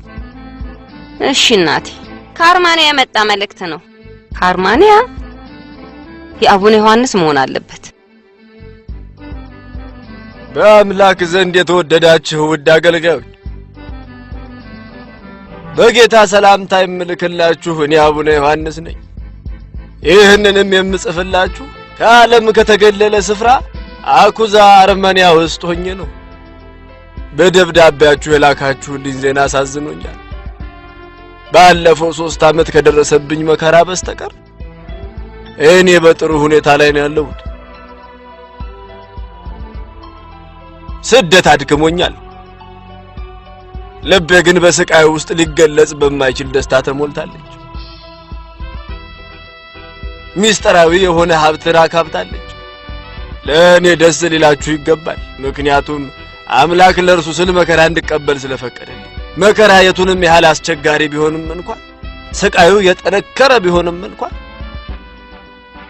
የዚህን ዓለም መከራ እግዚአብሔር በሚሰጠን ተስፋ እንጽናናለን። ንጉሱ ከጥቁር ባህር በስተምስራቅ ወደምትገኘው ቢቶዝ እንድዛወር የሚያዝ ደብዳቤ አድርሰውኛል።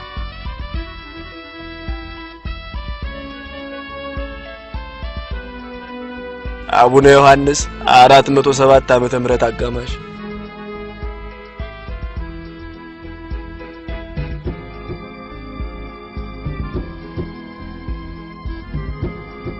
እንዴት ናቸው እናታችን? ንጉሱ አርማንያ ውስጥ ወዳለው ወደ ቢቶዝ እንዲዘዋወሩ አዘዋል። እርሳቸው ጉዞውን አይቋቋሙትም።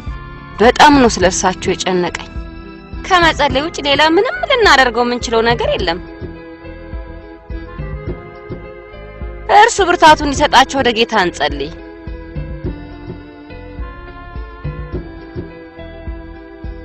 እንሂድ።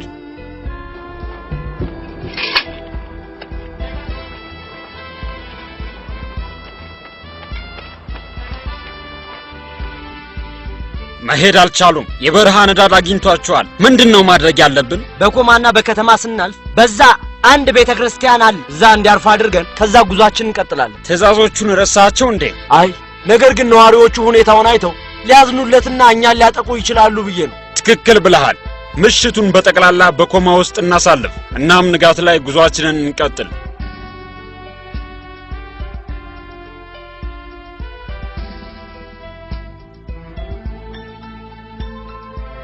እግዚአብሔር ይመስገን ድነሃል።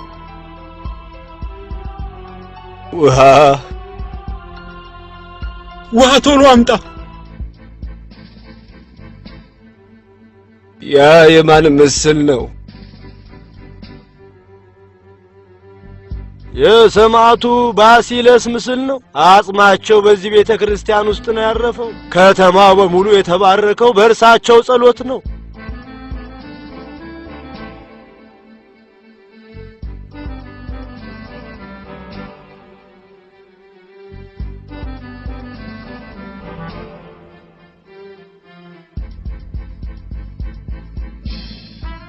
አሁን አረፍ እንዲሉ ትተኖት እንሂድ። ጥቂት እንቅልፍ ማግኘት ይኖርቦታል፣ ብርታቶ እንዲመለስ። እንሂድ።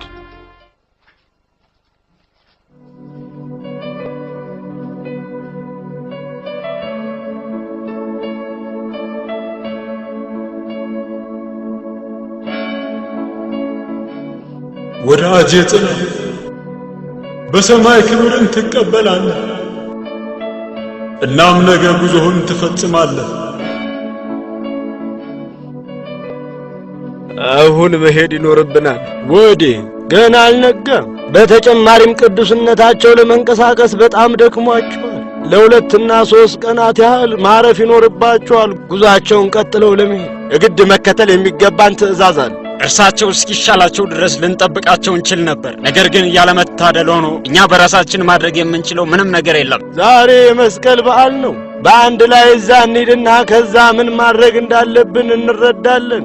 እንሂድ።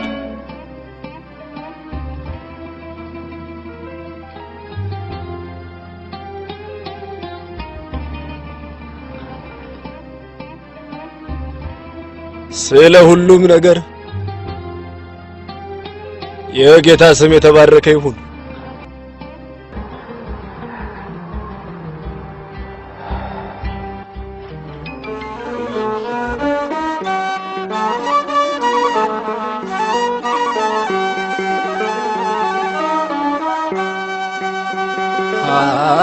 ኃጢአቴ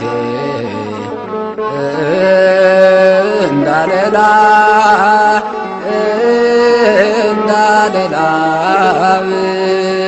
ብትቀላ እንደ ባዘቶ ትጠራለችና ጠበኝ። ኃጢአቴ እንዳለላ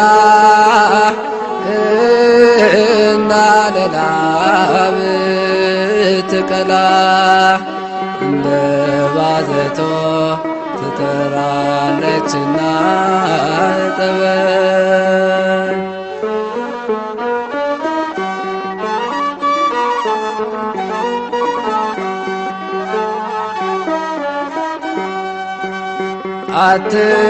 አትግደል እያልከኝ በ437 ዓመተ ምህረት ውስጥ ጌታ የአርካዲየስ ልጅ ቴዎዲዮስን ለንጉስነት አዘጋጀው። ቅዱስ ዮሐንስ ሕይወቱ ካለፈችበት ከኮማ ወደ ቆስጠንጢንያ እንዲመለስ አዘጋጀው። ይህንን ታላቅ ቅዱስ ሕዝብ በሞቀ አቀባበል አክብረው ተቀበሉት። እንዳለላ